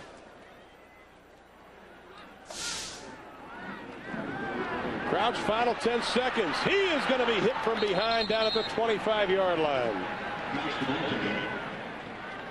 And that should do it. Well, it was the first half for Nebraska where they rushed for 116 yards. They passed for 135 yards. Crouch 8 of 13 throwing the football. Threw for a couple of touchdowns, a new career high for touchdowns in the season. Bobby Newcomb electrifying the crowd with a 94-yard punt return, and that is why Frank Solich's squad leads And he's with Eric Clemens. Well, Coach Solich, another tough one against Missouri. Some big plays on both sides of the ball. Your assessment of the first half? I think we're doing things fine offensively. We just need to get the ball more. We need to certainly slow them down much more than what they've been slowed down. And we need to get to the pass a little bit better, too. We need to, in general, play better defense. Special teams are starting to come around a little bit. Offense has been moving the ball. Okay, Coach, good luck to you in the second half. Frank Solich's Nebraska Cornhuskers up 28-14 here at the break. Now, for our Nissan halftime report, let's send you back to our College Football Saturday studios. Kevin Frazier, Kellen Winslow, and Artie Gigantino. Gentlemen, take it away. Eric, thanks. Both teams combined for almost 500 yards total offense, along with James Lofton and Amron Thulin. And I think the story is both quarterbacks extremely successful in the first 30 minutes of play. And both of them had done it in different ways. When you think about Eric Crouch, you think about him running that option, but he's been very successful throwing the football tonight. And Kurt Farmer, I've been impressed with his ability to move around in the pocket. And when you look at the stats, you think of almost 500 yards of offense, you think, well, that's what Nebraska puts out in a single game. But Missouri really has been impressive in this, in 6.6 yards per play. And they've also had that time of possession. That one punt hurt them. Now Larry Smith needs to stop Nebraska on 3rd and long. Let's check in with Eric Clemens for the official statement from Larry. Eric? All right, I caught up with Coach Larry Smith coming out of the dressing room. He was more intense than I've ever seen him. I said, what did you say to the players, Coach? He said, I told them to go out and make plays, and if you do that, we can win this football game. That's what I told them. And with the stats being just about even, I think he's right. They got to make plays in the second half, guys. Absolutely, Eric, especially on 3rd down. You think about it, you take Buckhalter's big run out of the picture, and you take the Bobby Newcomb return, and all of a sudden this is a pretty close football game. And I think one of the keys on that punt return, the penalty that made it 3rd and 8, forced him to punt. Frank Solich's team responding to the challenge every time Missouri put points on the board. And Missouri just about out kicking their coverage on that 94-yard punt return for a touchdown by Bobby Newcomb, but we still have plenty of football left. Nebraska deferred the toss won the toss, deferred at the beginning of the game, so they will receive the second half kickoff with Joe Walker and Bobby Newcomb. Newcomb 2 kickoff returns for a touchdown. Walker has 1. They are 2 dynamites back there. And considering that Frank Solich telling us he's disappointed at his special teams, they are not up to par. They have done the job tonight, and Larry Smith has felt the effect of that. Yeah, but this man, Larry Smith, when we were in here at practice with him yesterday, you forget about how much enthusiasm coaches have for the game. Yeah. And the practice the day before is kind of an identification practice, but he's out there in his shorts, running around, having fun, throwing the football around, and just being part of his players and enjoying the whole process of being a collegiate football coach. All the coaching staff enjoying practice yesterday. 5 yards deep. Walker will take a seat. Well, we haven't seen a lot of the option tonight, but when they did run it, this is how they did it, by direction. Yeah, and they've had some big numbers. Look at that left. You saw that run by Buckhalter. And they've had 4 to the left, 4 to the right, so they've gone even. And you see that little hop step backwards, and then you run downhill. See the quick pitch. And when you spin out, you fake it into the middle. Eric Crouch just follows that football up, and it's that gap speed. And then the big success here, Justin Smith does not make him get rid of that ball early enough, and then it's just chased the big fella down the sideline. Now Nebraska 1st and 10. First man through, Willie Miller, his first carry of the evening. Miller, the senior out of Omaha, Nebraska. And the numbers on Eric Crouch, through 13 times last week, was 10 of 13, so he's 18 of 26 for the last 2 games and 7 touchdowns. I think that's a pretty good average. And when you look at this kind of northern division of the Big 12, I think you're going to have to throw the football to win a game against Kansas State, to beat the Colorados, to beat Oklahoma, because those teams can put points on the scoreboard. Average about 15 pass attempts a game, and that is pretty much on pace to previous years, including the national championship seasons. 2 tight ends, Wistrom and Galladay. This time they go right. Crouch is dragged down from behind. On 2nd and 6, he didn't get a whole lot. Pat Mingucci was right there, the senior out of Holt Summit, Missouri. Danny McCamey also coming up from that defensive tackle spot.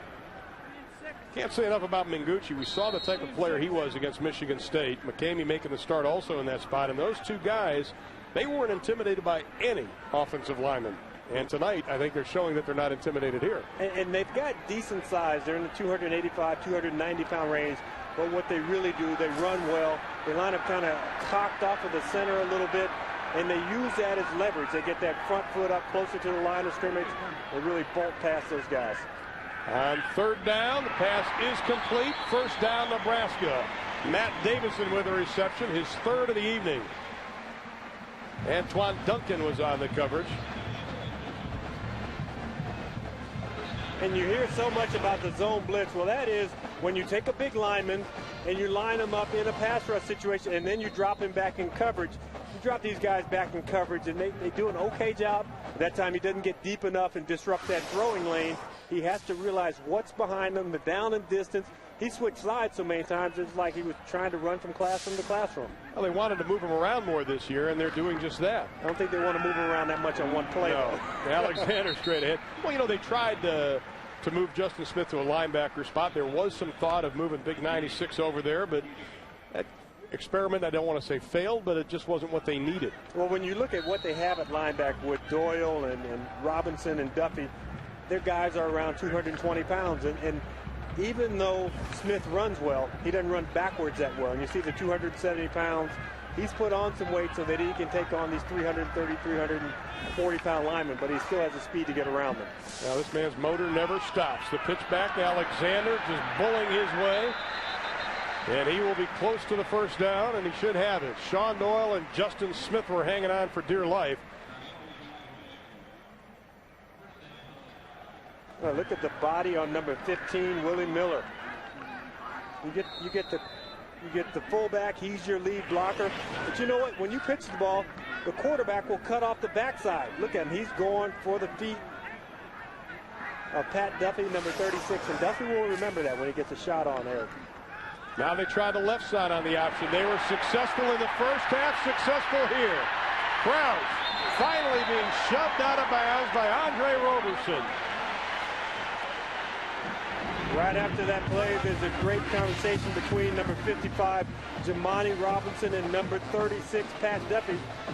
One guy has to get the quarterback. And both those guys that time went for the pitch man. 29 yards on the pickup by Eric Crouch.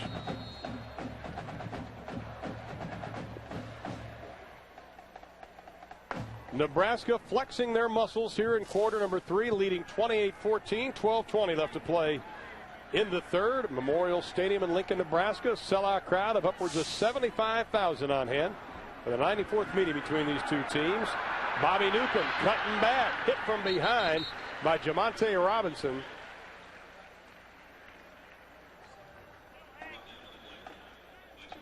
Memorial Stadium, Tom Osborne Field in Lincoln, Nebraska, home of the Nebraska Cornhuskers, the top-ranked team in college football. Along with James Lofton and Eric Clemens, I'm Ron Thulin, welcoming you as the Big 12 Conference kicks off conference play here on Fox Sports Net. In case you just joined us, just about 500 yards between the two teams in the first half. Both quarterbacks playing exceptionally well. But Nebraska, thanks to Bobby Newcomb's 94-yard punt return, that has helped them get the 14-point advantage. And Crouch wants to talk about it. Frank doesn't look happy. Nebraska. Well, Frank Solich wants to sort out the confusion, and we'll take a timeout. 11:42 left in the third. It's 13 years. Nebraska's record at home, 77-3, losing to two teams that went on to share the national title. The other one, Texas, back in 1998. Crouch tries the left side with Alexander. Justin Smith celebrating his 21st birthday on the stop. Well, they've had success going to the left. We just saw it a moment ago with Eric Crouch. And the linebackers have to work in tandem. One guy needs to fill the gap. You can't line up stack to stack. There you see number 36, Doyle. He needs to come forward. He continues to slide out. Number 55 behind him, Jamonte Robinson, was a player who had the wide play. Now a play that doesn't work. You get Justin Smith in the backfield forcing the pitch early, and then you have three guys against two blockers. That's going to work. Willie Miller said when he came to Nebraska, the fullback, number 15, he didn't like blocking, but he has become an excellent blocker. We saw that on a couple of plays tonight. Crouch into the flat, pass overthrown. Intended for Matt Davison. And Eric takes one of the few times he's been on his backside. You know, and when you start to throw the football, it becomes a whole different mentality because you're going to get hit more. You're going to get hit in a defenseless position. When Eric Crouch is running the football, he realizes what's coming at him, so he can lower his shoulder and he can use that extra weight he's been put on. But when you're back there throwing the ball, you're in a very vulnerable position. Well, Josh Brown will come on to attempt the field goal. It'll be a 42-yarder. This is his first attempt of the year. Hayden Felt the holder. The snap is down. The kick will not split him. Goes wide to the left. So Nebraska started out with an impressive drive. Had the big run by Eric Crouch. Comes up with a goose egg. From up here, it looked like we had a good snap. You'll see the spiral, 2 hands on the ball. They lift it up a little bit. So you get a perfect snap. Rotate the laces so the kicker's kicking away from those. And Hayden Felt, the punter, is the holder, and those guys spend all day at practice just doing that. Ball sails a little bit wide to the left. Brown usually pretty reliable from that distance, but it's a good break for Missouri. Kirk Farmer, excellent first 30 minutes of play. They're only down by 14. First possession of the third. Farmer straight back, has it knocked away, incomplete pass. Got him from behind. He wasn't sure where that ball went. It was Des Moines Adams coming from that defensive end spot that may have gotten a hand on the football. Numbers on Farmer in the first half, 170 yards. He threw a touchdown. 11 of 20, came into the game with about a 48% completion rate. If I'm Nebraska and I've gone in at halftime, I make sure that I find number 12, Justin Gage, every time. He hurt them in the first half. He had the big alley-oop pass, had the touchdown over the middle. He's been very effective and Farmer's favorite receiver so far. They try the left side as Farmer changing the play at the line of scrimmage. Zach Abram following the block of A.J. Ricker, the redshirt freshman center for Missouri. Big number 70, who the coaches have been very pleased with this year. Out of Spring, Texas, Klein High School. Well, you're right. Zach Abram is it's kind of like a little powder keg out there, isn't he? Not a lot of room for a neck on his body, is there? No.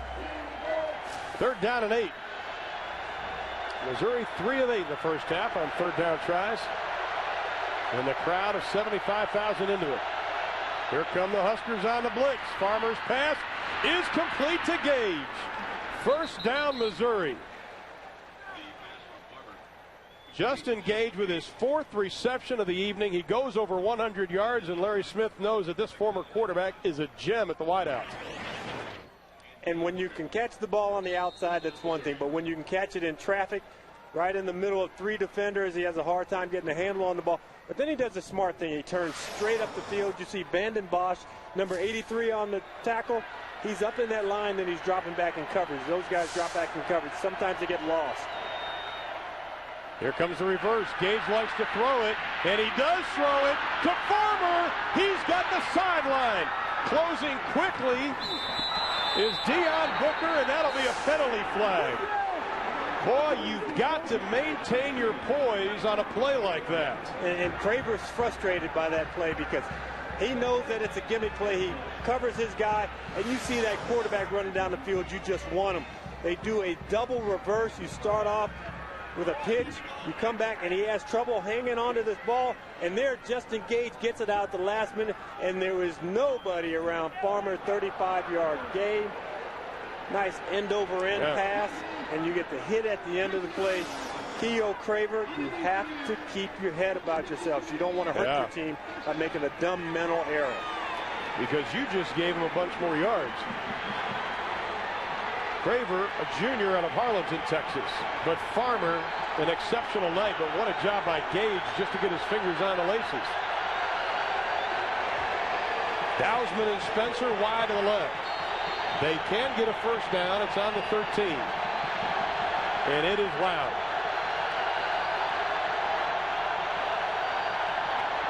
Abram, right side, has some running room. Touchdown, Missouri. Oh, my goodness. Impressive by the Tigers.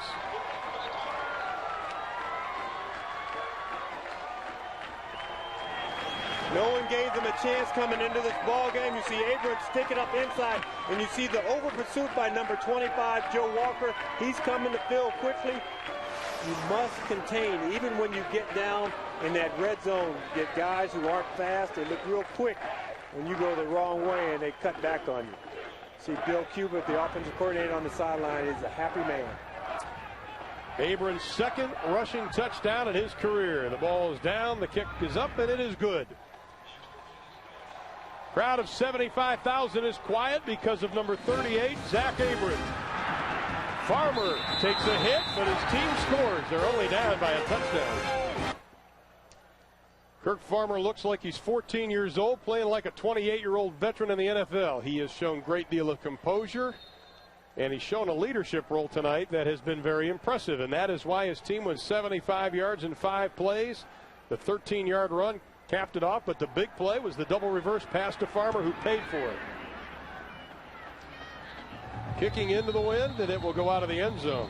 Talking about that hit, Farmer, as you mentioned, looked at the official and said, I'm okay, no problem. Sometimes a quarterback shows his toughness by hanging in the pocket, throwing the football. Here he's down the field, certainly on the white stripe, and he gets knocked out of bounds. And when he gets up, gives the ball to the official, and the official comes over to ask about it, you see him say, I'm okay. Hey, no big deal. This is the guy we talked about outside the ball game. He is the strongest quarterback in Division I football. What does he bench press? 450 pounds? That would take me, you, and Eric together to lift that up. We got a second. We'd like to pass on our best wishes to a major Nebraska fan, Gary Lom, in a hospital in Denver. Gary, your friends here at Fox Sports Net are thinking about you tonight, and we wish you a speedy recovery. Got 3 tight ends in for Nebraska. Fake to Alexander. Crouch into the flat. Pass incomplete. Wistrom was well covered on the play. That play looked like a play that you'd run down in your red zone when you're on your 10-yard line going in. Not something that you run coming out. You put in 3 tight ends. You use that much motion. You play action. Slow developing play, and they get pressure on Eric Crouch. This is a ball club that's fired up. If I'm Frank Stolich right now, I go back to my power football. I run left like I've been doing all day. I have some success there, and I just do that. I wear these guys out if I can. Second down and 10.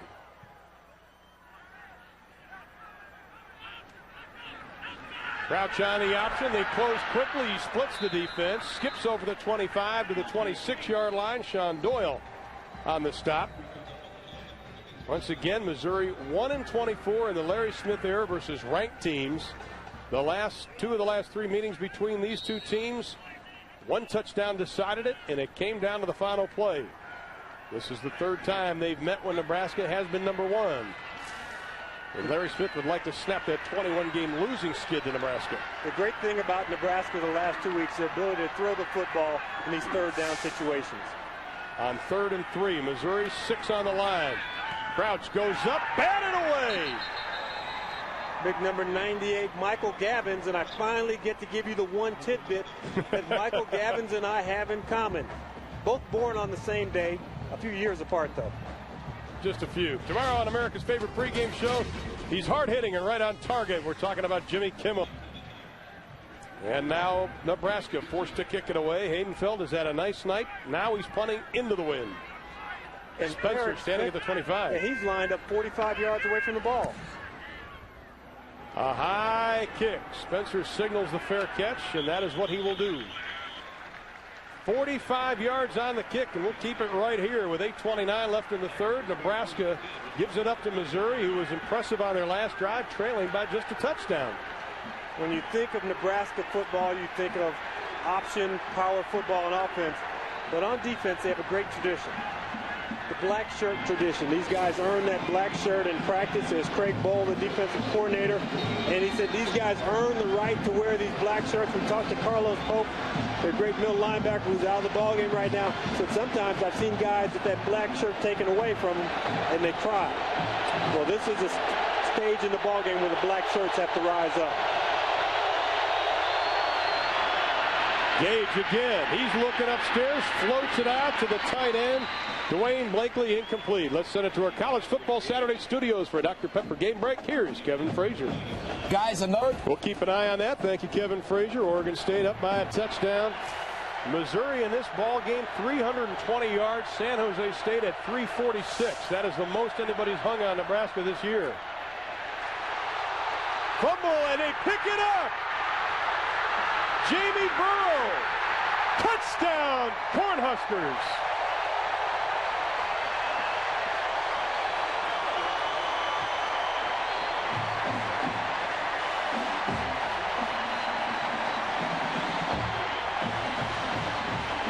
Zach Abram, we talked about his propensity to put the ball on the carpet, or in this instance, the field turf.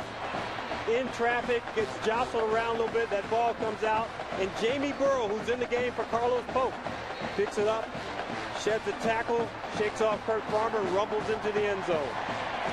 First turnover of the ball game for Missouri, and it's a costly one.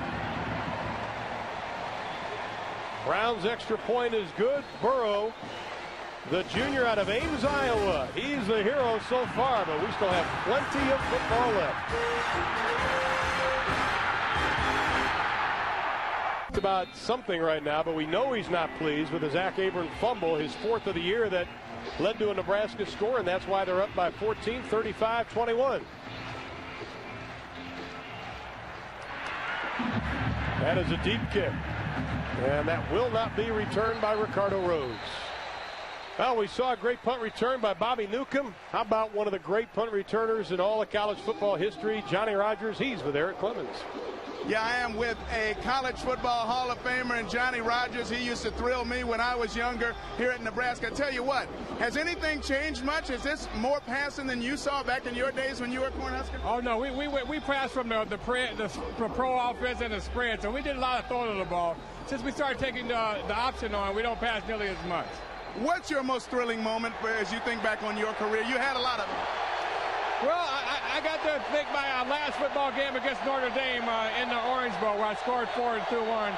And also when I beat Kellen Winslow in chess. All right. Farmers, that's a backwards pass. That's a backwards pass. No, they're saying it's incomplete. You're exactly right, James. Eric, back to you and Johnny. All right, Johnny, up until a few moments ago in the first half, you had the record for longest punt return here in Nebraska. Bobby Newcomb, on your day when you're honored here, breaks your punt return record with a 94-yarder. Talk about it for me. Well, I think it's a great runner. You can see the guy has great peripheral vision. You have to have a feel for these type of things. And I'm glad that he's broken the record, because records are made to be broken, to be set. I'm glad he set it for the standards high, and to keep it going. He deserves to get the ball a lot more. I hope he scores one every week. You think this team has everything it takes offensively and defensively to win a national championship this year? Offensively and defensively, and if our special teams come around, then we got what it takes to make a championship team. Johnny Rodgers, always a pleasure to talk to, a Hall of Famer. Thank you very much. Rodgers will be inducted, of course, in December. Guys? Chess with Kellen, huh? Well, while we were talking to Johnny, there's been some confusion on the sideline, and we had a player down for Missouri.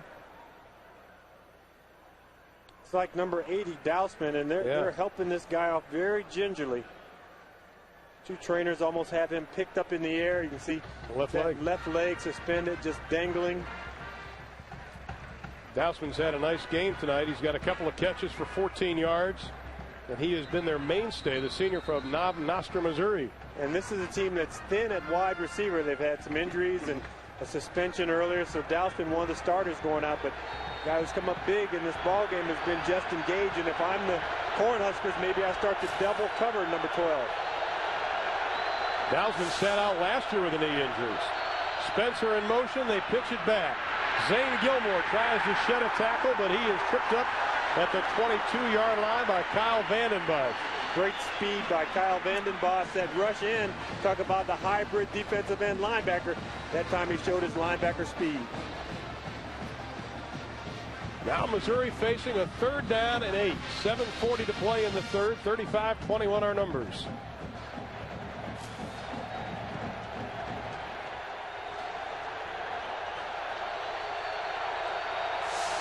I'd like to welcome those of you, Fox Sports Pittsburgh, that watch the Pirates beat the Cubs tonight, 4-2.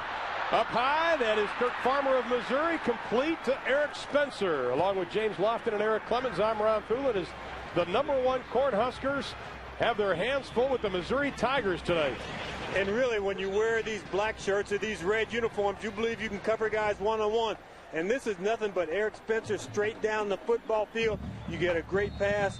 DeJuan Gross tries to get the coverage, but a nice throw by Kurt Farmer. Farmer's been on the money most of the night. 32-yard gain and a first down. Nebraska had a 14-point advantage at the end of one. Both teams have tacked down a touchdown here in the third, or at the end of the first half. Farmer, straight drop, pass, picked off, dropped. Keough Craver had it, let it fall out of the hands. And I talked about Farmer being on the money. That time a little miscommunication between he and number 24, Eric Spencer. You see the numbers 13 out of 25. He's actually thrown the ball better than that. That's just over 50%. But he's made the big plays. He has moved around in the pocket. And I also believe he's a leading ground gainer for these guys. He had 10 carries for 50 yards at the half. Yeah. Or 8 carries for 50 yards, rather. He still has it by 16 over Abram. Chirimbolo and Abram in the backfield. Second down and 10. Farmer keeps it, sees the gap, splits it. He's to the 30. He's to the 20. One more. And Missouri covers it up at the 13-yard line. Justin Gage again. He has been Mr. Everything tonight, and Farmer's hurt with that left shoulder. 33 yards on the pickup, and that is not good. The backup quarterback is Darius Outlaw, the redshirt freshman out of Powder Springs, Georgia. And Farmer does the right thing. He kneels down on the field. That gives Darius Outlaw time for the center to come over, A.J. Rucker. They can take some snaps. Outlaw can warm his arm up. You're going to see that when we show our replay, you will see the tomahawk shot by Walker. He comes down on that right arm, and Farmer ends up landing on that left shoulder. You don't want to speculate, but this could be a separated shoulder for this young man. We talked about his running ability right before the play, the pocket movement. When you're 6'5", you have a lot of body for guys to come after. There you see Walker coming in on him, and you see that chop, and there's the left shoulder out, and he lands on that left shoulder, and the guy who picks it up, obviously, is Justin Gage, number 12. Now, Justin Gage, we've talked about him all night long. He is the number 3 quarterback, the emergency quarterback in this offense. Darius Outlaw, a redshirt freshman from Powder Springs, Georgia. Wanted to bring this guy along slowly. He's going to get right into the heat of it right now. Well, he doesn't have great speed. Got good size at 6'4", 194 pounds. We'll get you an update on Farmer as soon as it becomes available. First and 10, ball's on the 13. Missouri nearing 400 yards total offense against the Huskers, and here they come. Outlaw does a smart thing. They hand it off. Not much running room. Jim working on that left shoulder of Farmer. You can see him wincing, trying to get away from it. Talk about a tough quarterback. We saw the shot on the sideline that he got early. He's trying to work that arm around. Now, for about 2 minutes, adrenaline is still going to kick in, and then pain takes over. We hope that he's not hurt, but you can see him. He's reaching for it. He can tell him where it hurts. And I would venture to say that that thing probably popped out, and they're trying to pop it back into place. Well, his dad was a quarterback at Missouri. Dad Mike. Pickup of 2, 2nd and 8, 6 minutes left in the third. And they didn't get it off in time. Too much time. They're going to send it back 5 yards. And he's got the play clock right there in the end zone. He's going up and down the line of scrimmage, trying to talk to the offensive lineman to communicate. He has to keep his eye on that 25-second. He just has to get under that center and almost take a silent count. It's right in front of him, but he's so preoccupied with talking to the lineman, going up and down the line of scrimmage. And that's the one thing that you don't get when you're playing. In practice, you got all day long. Now that clock is down to 15. Get this play clock off. And it is loud. Outlaw's pass is complete up to the 10-yard line. Once again, it is Eric Spencer. Farmer wants to get back in, but you can see him saying, ouch. I think they're trying to push it back in. They're trying to feel around to see if it's the shoulder, to see if it popped out, or see if it's his collarbone. He's saying no.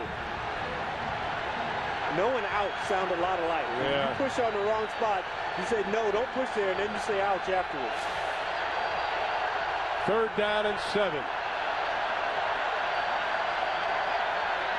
Little alley-oop for Gage. Can't out-jump Keough Craver and Deion Booker. Booker at 6'1", Craver at 5'10", Gage at 6'5". take your 3 points, and you get out of here. This is not a very well thrown jump ball. You want it to be a little short. It's floating over the head of Justin Gage. He has no chance to make this catch.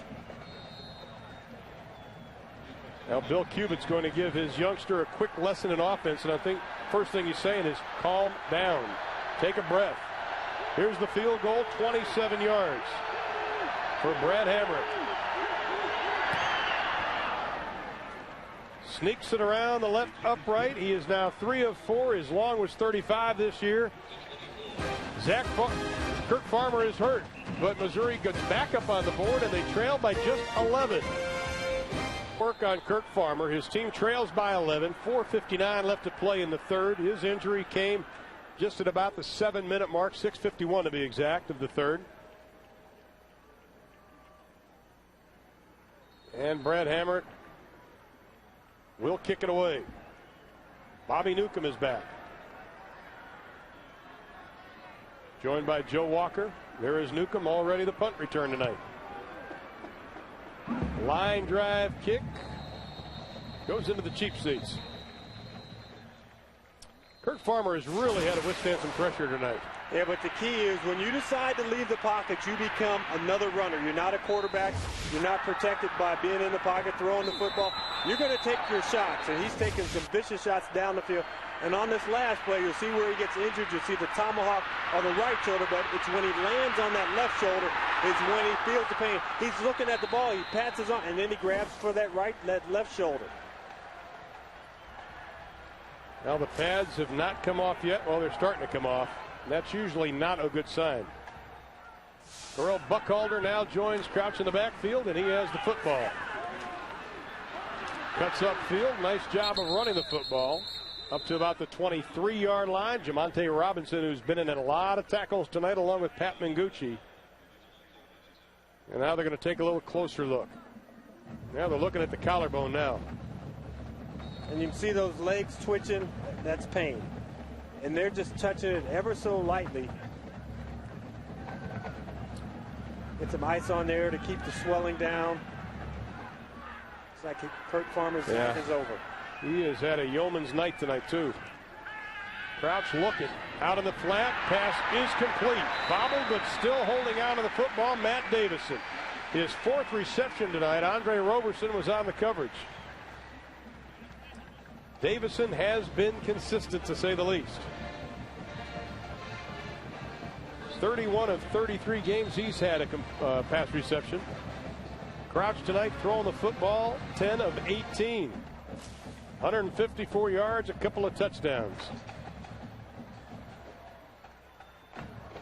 Inside of 4 minutes.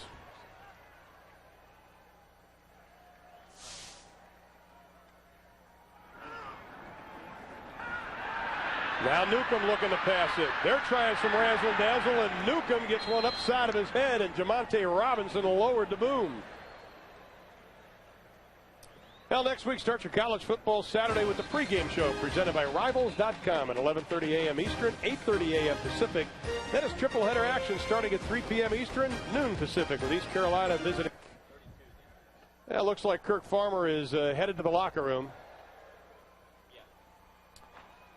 That is a huge loss, and while he's walking off, we have another injury on the field, and it is Sean Doyle, the sophomore linebacker out of Overland Park, Kansas. And you know what, I've seen cramps before, but I saw him pull up.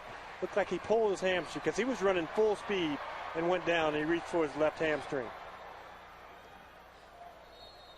And you can see the competitiveness on Kirk Farmer's face. It's not the pain of the injury that hurts, it's the pain of not being in the ball game. Davies and Buckhalter in the I formation. Closing in on 3 minutes to play here in the third. Crouch gets it from behind, and they drop him. Justin Smith with his first sack of the evening, 2nd of the year, and he is now 5 sacks away from the Missouri record. And number 4, Judd Davies, he was the guy who had to pick up Justin Smith. Goes right by him, you see him sliding to his left, and then you see Justin Smith, number 96, flying in from that side. Running back. You have to know who you have to pick up in each and every set. The linemen call out their protection. There's Kurt Farmer headed off to the locker room, and a tough finish for this young man who had a broken leg last year. Well, he's going to the Nebraska locker room because Missouri's on the other end. 3rd down and 25. They tried to screen. It is bobbled and dropped. Buckhalter had it. Couldn't put the hands around it completely. I would assume that Kurt Farmer's heading into the Nebraska locker room because that's where they have the x-ray facility. So they'll take him in there, x-ray that, and for a young man who had a broken leg and still has that titanium rod in his leg, it's a tough ending for tonight's ball game when he played so exceptionally well.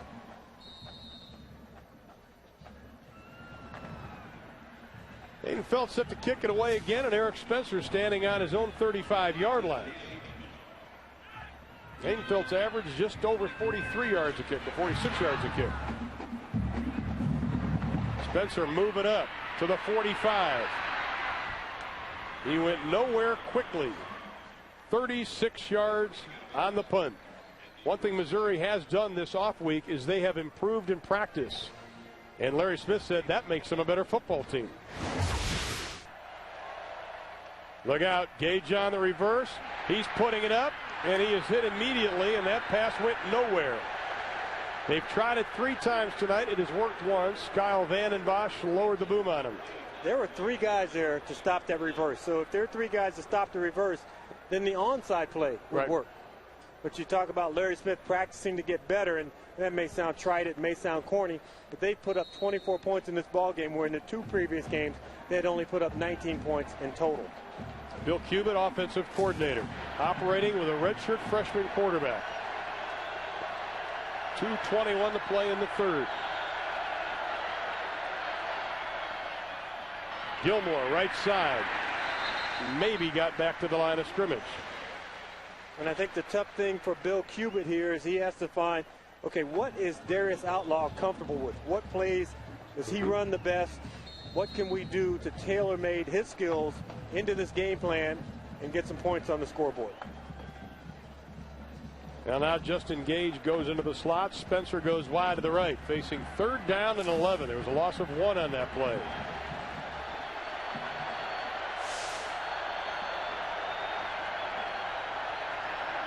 Outlaw seeing the pressure, swings it out in the flat. Pass is complete to Gilmore. He dropped the football, but they're saying he was down, and it'll be short of the 1st down. Now this is a deja vu all over again, according to Yogi Berra. They'll be facing 4th down.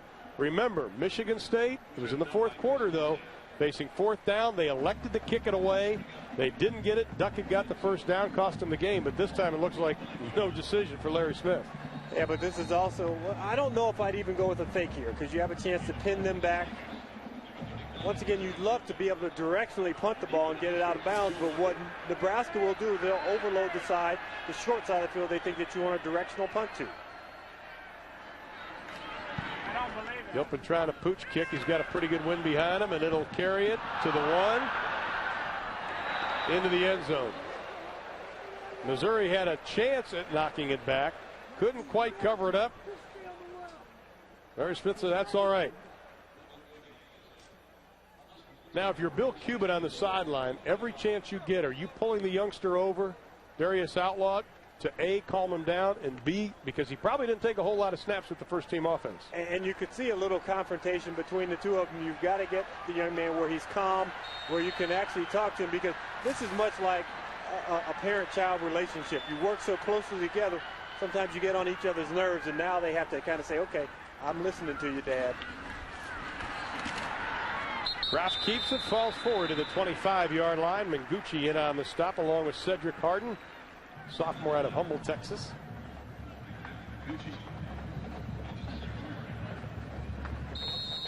How about the total yards? Missouri over 400 yards total offense. This is a team that averages 291. They have 145 yards in this quarter for Missouri. Nebraska hasn't given up 400 yards since the Colorado game last year, which Colorado, I think, scored 30 points on him. Crouch keeps it up to the 40 to the 42-yard line. They stand him up and they put him down, but not before Crouch, as the 3rd quarter is winding down, gets the 1st down. Clarence Jones and Robinson on the stop.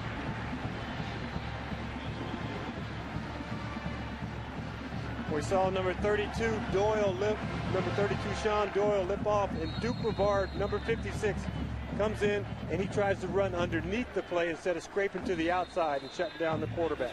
Crouch was 74 yards rushing the football on 16 attempts. He has thrown for 154 yards, but with 15 minutes left, the number 1 ranked Huskers lead Missouri by just 11.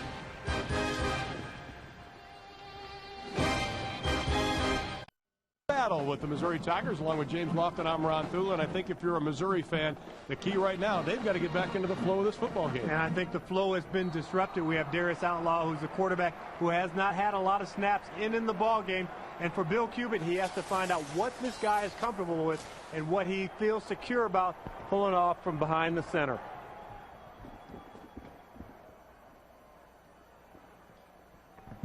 Nebraska at the 40-yard line. Crouch tries the right side. Running room up to the 50, close to the first down as he crosses the 50, gets into Missouri territory. We have a penalty flag. Tackle made by Pat Duffy. He's coming in late. Coming from deep center field. You see the Missouri players are pointing in the Nebraska direction. Nebraska players are slowly walking back in the opposite direction. It's been a well-played game. We have had 10 penalties in the game total.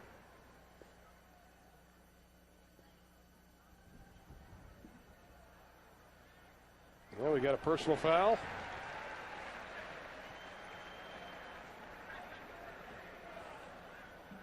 Well, Larry knows his team needs to take a deep breath as Frank Solich getting it explained to him by Don Capel, the head linesman.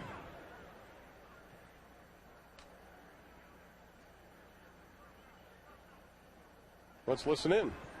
First penalty, illegal motion on the offense. 5-yard penalty from previous spot. Okay. Thought there was more to it. Second penalty. There we go. Dead ball. Personal foul on the defense. 15-yard penalty. First down. We talked about poise and composure, James. And Larry Smith is venting now. Getting it out of his system, talking to those officials. He wants to know who, what happened, and he's not very pleased with the explanation that they gave him. Well, his team is laying everything on the field tonight, and I think it's a little frustrating when this happens. Crouch inside. Ball carried by Crouch. Down to the 46-yard line. Robinson again on the stop. You know, we haven't called Justin Smith's name a whole lot tonight. Maybe a couple of times. He does have his sack. But it's kind of like Nebraska is either staying away from him or they're running plays that are getting him out of position. Well, and this ball game has been full of all or nothing plays. There have been some good stops at the point of attack. Missouri has done a good job in pursuing, getting down the line of scrimmage. But it's the big plays in the ball game that have hurt. The big run and catch by Ball Coulter, and also the return by Bobby Newcomb.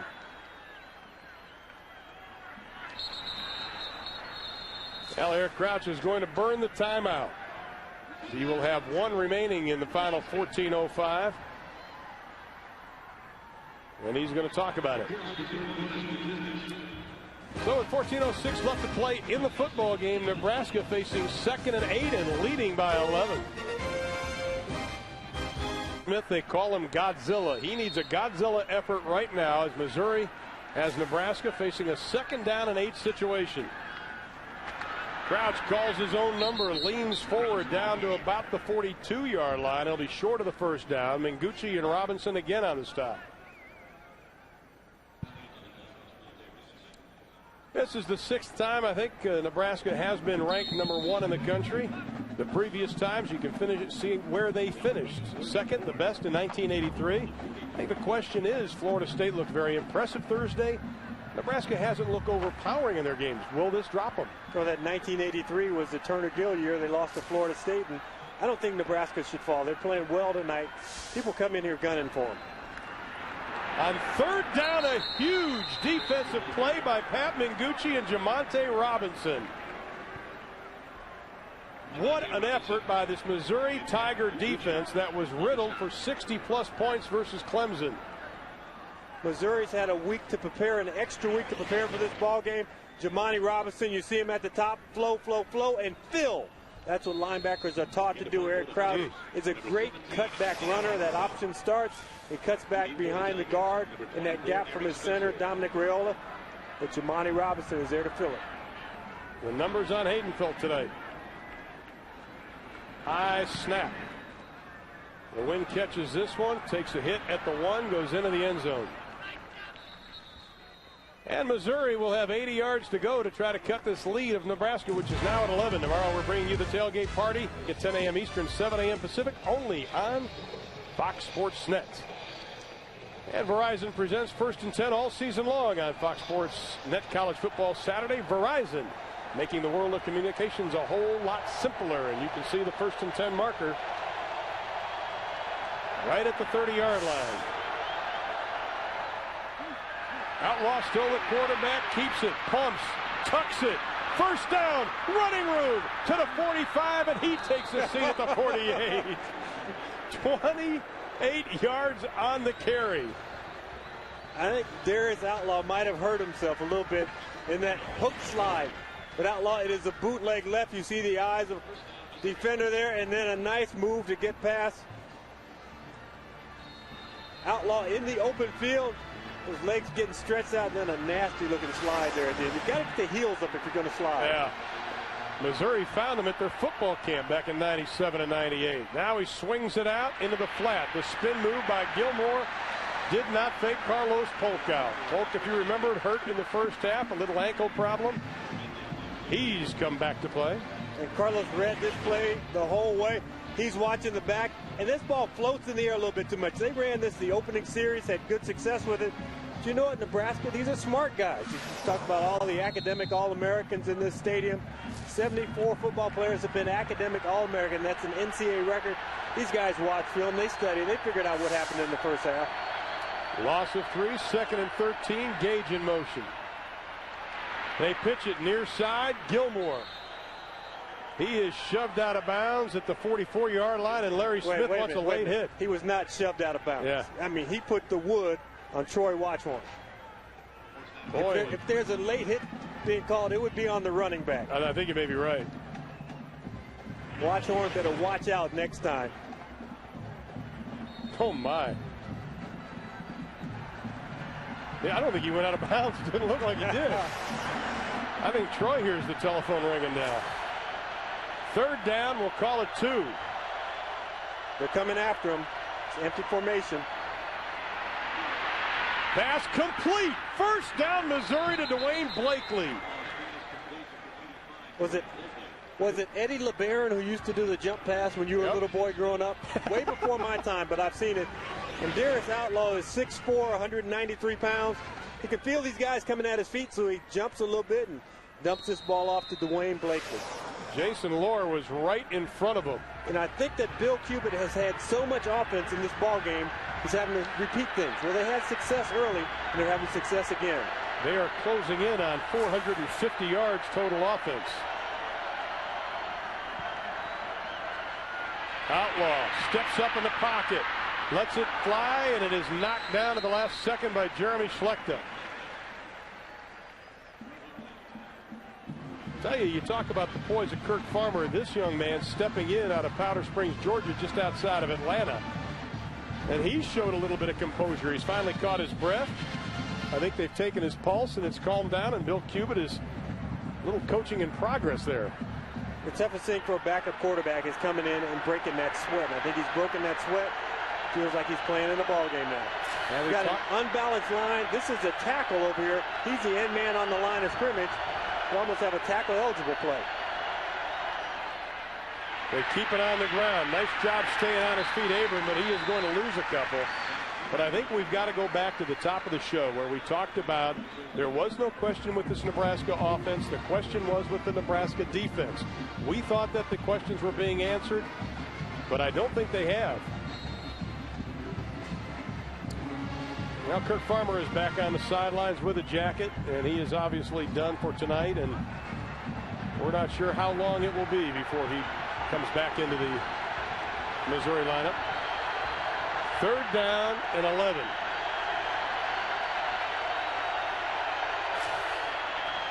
Here comes Nebraska.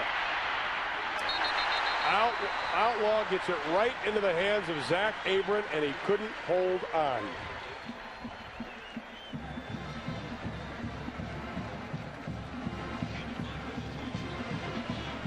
Well, now they'll be forced to kick it away. Pass was there.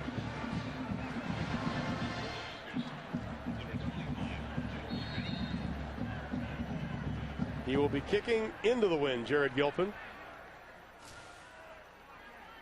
Joe Walker now standing on the 6-yard line. Gilpin's had a nice night. Anything inside the 10-yard line would be great for Missouri. Off the side of his foot. Right at the 10. Well, you called it, big guy. That takes a bounce right at the 8-yard line, and Kirk Farmer gives an attaboy. And Nebraska will take over with 10:13 to play in the ball game. They lead by 11. This could be an excellent opportunity for Missouri if they can take advantage of it defensively. Nebraska with their backs to the wall. 1st and 10 from their own 7. We talked about the yards after contact. Alexander tried to get away from everybody.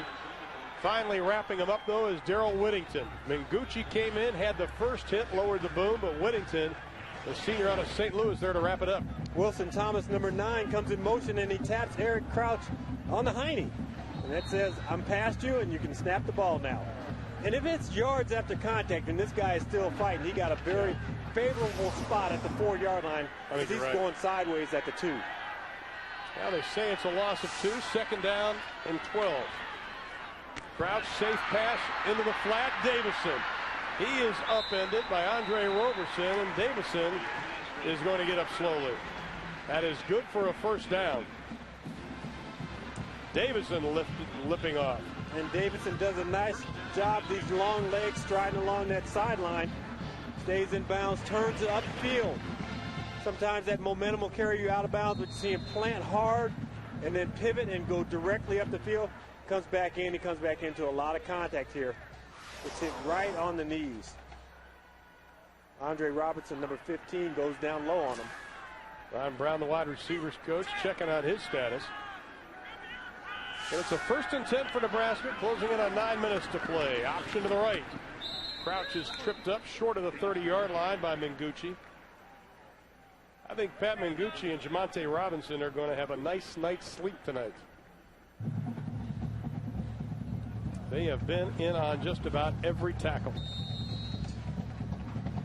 This does not look like a Missouri defense that was 106th in the country last year.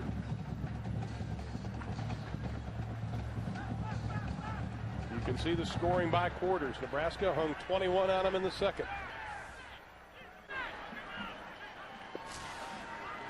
On 2nd and 5, Smith forces the pitch. Alexander, nice job stiff-arming, still on his feet. Clarence Jones came up. Larry Hollenquist came up. That's a 245-pound I-back. I mean, you can look at these guys and tell that they're strong, but they're good football players. Their strength is not just something for standing around on the beach or posing in front of the mirror. They use that strength on the football field. He's carrying that ball in the correct arm. That stiff arm goes all the way down. Stiff arms that guy to the ground, and then he lowers his shoulder again. Alexander only 33 yards rushing on 12 attempts tonight. He was going after his 5th straight 100-yard game. Thomas and Gibson are the wide receivers to the right. They go to the short side of the field. This time nothing doing. Alexander wrapped up. Justin Smith in on the tackle. We're going to break away from Nebraska. I mean, you take so much as an official, and we understand that, but sometimes you can't have the rabbit ears. Dead ball on sportsmanlike conduct on a Missouri man. 15-yard penalty. But what you don't want to do is put your team in a major deficit. Now, they weren't pleased with the Bobby Newcomb punt return. They felt, as you see the penalty situation, there were a couple of clips on the play. They felt that they've gotten the raw end of the deal tonight on a number of situations. You know, it's almost like a baseball umpire. If you stand there, you're going to take that abuse. You got to walk away Larry Smith has to control himself a little bit. He wants his team to be fired up, but he can't be too fired up on the sidelines. Now Nebraska continues to move. Alexander, the I-back, Crouch, looking for something, and he is going to be pulled down by Pat Duffy from behind. Hollyquist comes out to help. This is a drive that started inside their own 10-yard line. And they are, more importantly, they're taking a lot of time off the clock. Well, they can still muster a smile. Larry gave everybody a scare with blood clots in his leg this summer. Said he's fine. You can see this will be the 9th play of the drive. We're at 4 minutes right, which is a long drive for tonight. Absolutely, yeah, that's right. Good point. Crouch calls his own number inside the 10, down to the 8-yard line. Gary Anthony on the stop. You've got your fullback and your I-back. You fake to both these guys, and these guys become your lead blockers. Watch Miller and Buckholder. They're going to come in and they're going to take up blockers. And then Crouch pancakes one of the guys of his own. Runs over number 5, David Monroe. Now it's just power football. Frank Solich will just look down the play chart, so we've got to grind this thing out, keep it on the ground. No more air Frank. It's ground Solich. That's right. First down and 8. Crouch looking for the end zone, has a man, skip passes.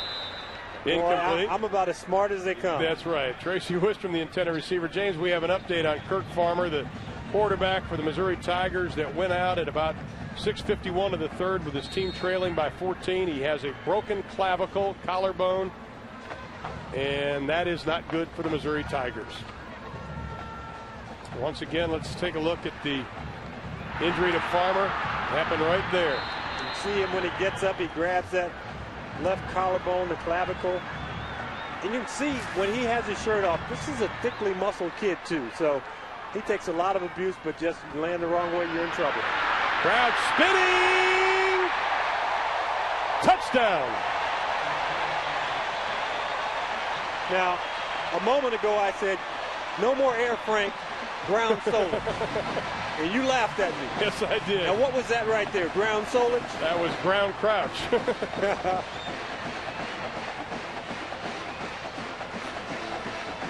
41-24. Nebraska goes up now by 17, but Frank Solich, I am sure, will be up tonight thinking about why his team has given up almost 450 yards total offense to Missouri. Well, you had 30 yards in penalties against Missouri that last drive. Yeah. You had an offsides, you had pass interference, and then you had the big personal foul. And he knows that Missouri was going to put up a fight, and they've done just that. But Eric Crouch has given them the lead, 42-24. 5.5 left to play. College football on Fox Sports Net is brought to you by KFC. We do chicken right. And the state capital of Nebraska. The refurbished state capital. Got that Washington Monument look. All the workers are here tonight, too. Eric Clemens, Larry Smith wasn't pleased with all that was going on down there a moment ago. He certainly was not. He was arguing with the field judge as we watched the kickoff here, Brad Van Bark. And he said to Van Bark, those calls stink. They stink. And then something else that drew the last penalty. Ricardo Rhodes up to the 32. But, Eric, that sideline of Missouri was pretty pumped up. I mean, they sort of kept up their psyche the whole night. Did those penalties demoralize them when all of a sudden? I think they're really disgusted. It's from the coaches on down. The offside penalty that was called against Smith, it totally disgusted the coaches, and then it just snowballed after that. I think these kids were having fun until a couple of injuries. The first one to Dowsman, the serious knee injury, and the broken clavicle of their quarterback, Kirk Farmer, has really taken a lot out of them.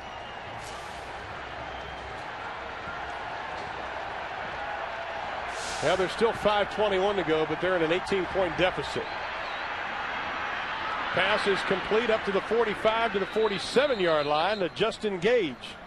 That is his 5th reception this evening. He already has a touchdown reception. I'll tell you what, that Justin Gage has been very impressive. A man on the receiving end of Darius Outlaw's pass, but Gage came in as a quarterback. A lot of us felt that he would be playing quarterback for this team. but you can tell how talented he is as an athlete. He looks like a pretty good receiver, and he's only a sophomore. The ball is loose. Outlaw picks it up, scrambling for his life. This wounded duck is going to be picked off. Troy Watchern, the senior from Nebraska, with the interception. He had one for a return for a touchdown last week versus Iowa. He's got another now, and we have a penalty flag. Got a penalty against number 70 for Nebraska, Jason Lohr. A little late hit. He just bumps into another number 70, A.J. Ricker. These are just linemen bumping into each other, but it was a little after the whistle had blown.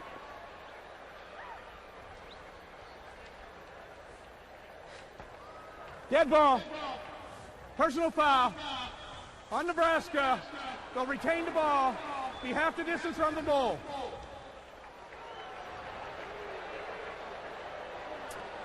Yeah, we've had our share of personal fouls tonight. That was a tough pass for the young redshirt freshman, no matter what. Well, you get out of trouble once you pick up the fumble, and then Carlos Polk is chasing you down. You throw across your body, and you just lay it up, hang it up for grabs, and the wrong team grabs it. Troy Watchorn last week had a interception return for a touchdown. So 39 yards. Fourth quarter's been his.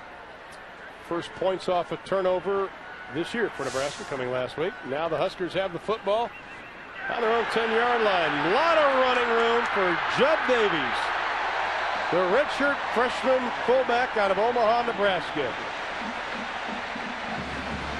His first carry tonight, it goes for 27 yards. That is his longest of the year. Eric Clemens, this has been a wild football game. A totally wild football game. Ron, Missouri just seems to have everything together just about when they meet Nebraska 2 of the last 3 years. Look at Eric Crouch. He is a legitimate Heisman candidate, I think. 173 yards passing, 110 yards rushing, a couple TDs. Kirk Farmer, before the injury, was excellent as well. 83 yards rushing, the big run. Got him in it, but injuries keep him out. Davies again. And Nebraska just wanting that clock with 4:23 to go, just to go ahead and run it down. How did Davies' knee not go down? I've never seen a guy run that low to the ground without something dragging. I mean, shoulder or his hip or his knee, but kept his balance. And that's part of the strength program here. You just don't bulk up to get strong. You get strong so that you're strong on the football field.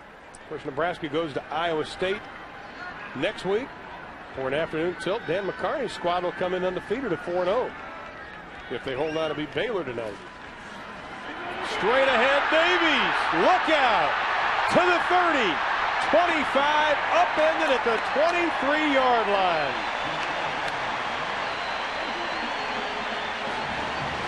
We've seen the option work to the outside. Eric has been piercing them. You've seen Buckholder and Alexander doing all the damage. So when you go straight up the middle, you have all the flow. Look at the flow going outside, and they've overrun it. There's a linebacker, and there's a nice screen. Dominic Riola, nice screen block. He peels back, and then it's all about trying to get low on the big man. Those aren't big strides, but you got to take him down low because he'll run right over you if you don't. Davies, 6 foot, 240 pounds. They build the fullbacks big here. This time the I-back. Correll Buckholder does not get in, knocked out of bounds at about the 2-yard line. Now, when you look at the score in the morning paper, people are going to see this score, and if they add another, it will be 49-24, and they'll say, gee, Nebraska killed them. Well, that is not an indication. Nebraska is just like a team that passes a lot. They run that power option. They continue to come at you. I mean, they can't back off. What do they do to back off? They'd have to take a knee. You don't do that. Continue to compete. You let your guys play hard. You can see the dejected sideline of the Missouri Tigers. They came in here. They fought well for 3.5 quarters. Breaks didn't go their way in this ball game. Over the top, touchdown. Got a flag. We have a flag in the middle of all of that. Buckholder went over the top. We'll have to wait and see. And it looks like it's going to be against, is it against Missouri? From where it's thrown, you would think holding.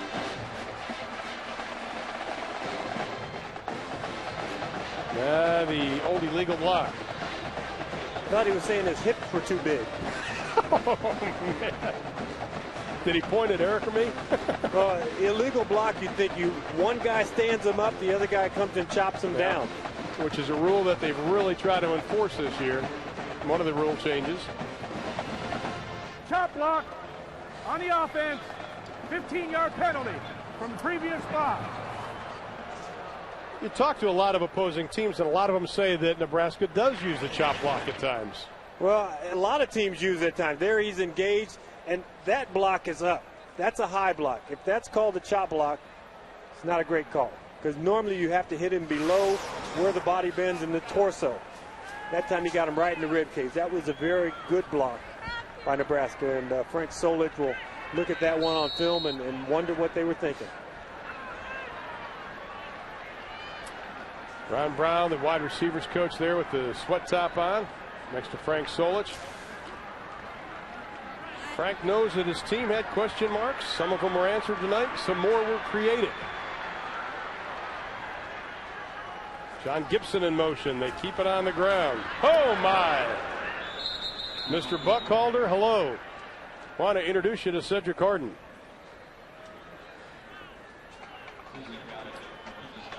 Now this Thursday, it's a special edition of College Football Saturday on Fox Sports Net. Fresno State travels to Houston.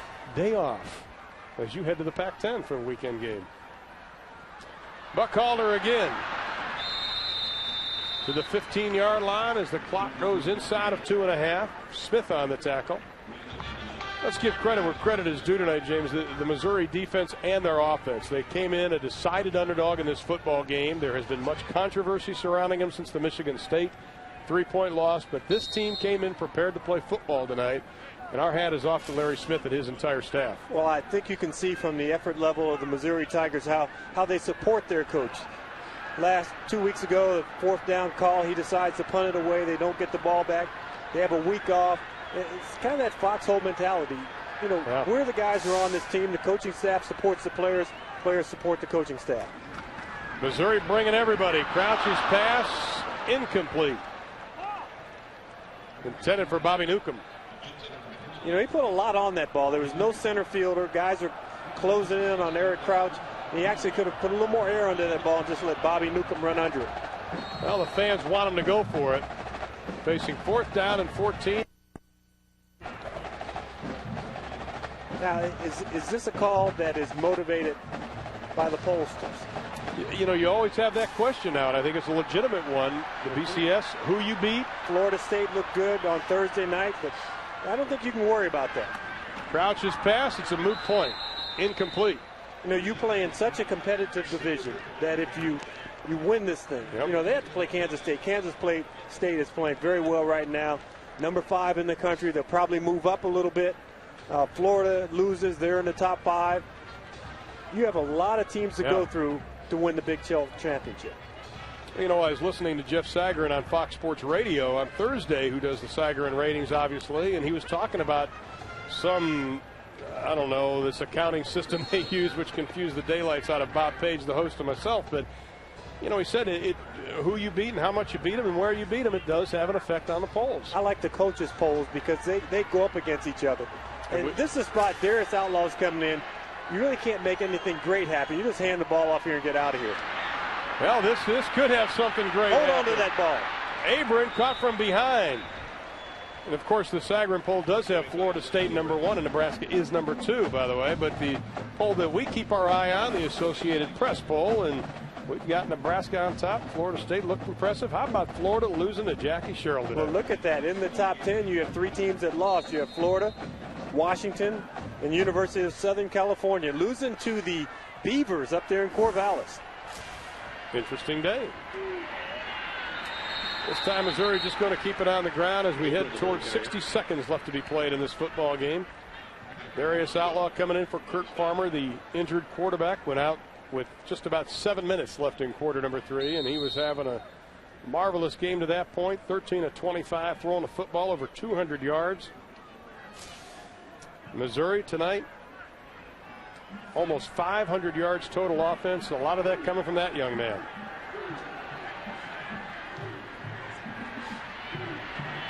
The pass from Outlaw is incomplete. Intended for Justin Cage.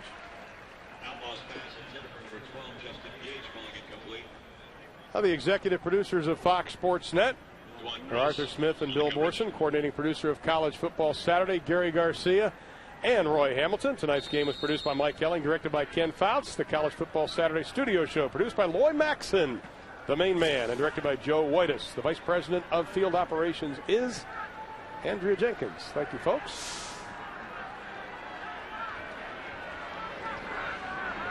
Third down and 11. The pass, tip, incomplete. Justin Gage had a hand on it, couldn't bring it into the pocket.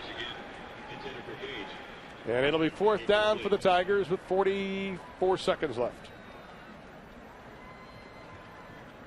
Just when it looks like things are starting to improve, Larry Smith had talked about his ball club getting better in practice, and you could see the outcome of that performance tonight. And now they have a blow where they lose their quarterback, Kurt Farmer.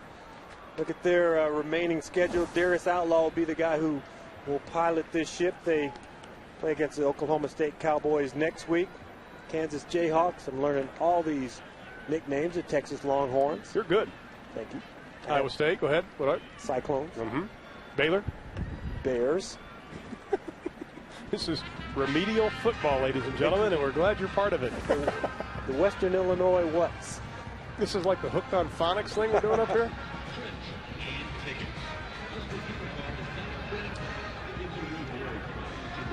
Larry Smith, one of two coaches to take 4 different teams to bowls.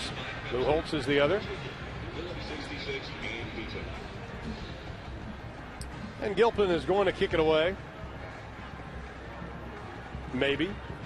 One thing we haven't seen a whole lot of trickery outside of the double reverse pass that Farmer caught from Justin Gage. I think it's been a wide open game by both teams, and Missouri's credit, they didn't have to resort to the 3 stacked receivers. They were able to move the ball. Kurt Farmer did a fantastic job early in the ball game. Nebraska putting on the rush. They almost get a piece of it. Newcomb catches it on the run at the 29 and goes down at the 29. Just a reminder, we still have football coming your way. Coming up on Fox Sports Net, our College Football Saturday quadruple header. Arizona State will be taking on UCLA, number 15 in the country. Steve Fiziak, Tom Ramsey, Lisa Molaski are standing by at the Rose Bowl in beautiful Pasadena, California. And they'll have all the action for you. That game is underway, and there is no score in the contest so far. And in the remaining 37 seconds, if there is, we'll tell you. Jamal Lord is getting on the field. I got a chance to talk to this young man. He said he wanted to play tonight and wanted to play when it mattered, and to get in there when the game was still to be won. They're keeping it on the ground. This is Darren Diedrich out of Ontario, Canada, the 6', 220-pound tailback. He went a boot 4 yards on that play, maybe 6. This is a young man we saw last year. We didn't know a whole lot about in Diedrich, and tell you what, he was very impressive in a couple of games last season. You know, Tamanga Biakapatuku, who plays for the Carolina Panthers, played at the University of Michigan and played in Canada. And I think once he came down and played really well, I think recruiters started saying we need to go north of the border. And that'll do it. The number 1 ranked Nebraska Cornhuskers make it 22 in a row over the Missouri Tigers. They do it. It was a hard-fought battle, 42-24, the final score. And now Nebraska, James Lofton, they've got to find out what's wrong with their defense and move on. Well, they gave up some big plays tonight. You want to cover one-on-one on the outside. They had some mismatches. It looks like that third cornerback position is the one that troubled them. Justin Gage, number 12, gave them some problems tonight. We're going to have to shore that up in the race for number 1. So that's it from Lincoln, Nebraska, where the final score is 42-24 for James Lofton and Eric Clemens and our entire crew in Lincoln, Nebraska. I'm Ron Thulin. Thanks for watching. Stay tuned. Arizona State and UCLA going on the West Coast. We'll take a break, and when we come back, have all the action for you in the Pac-10. College Football Saturday has been a presentation of Fox Sports Net.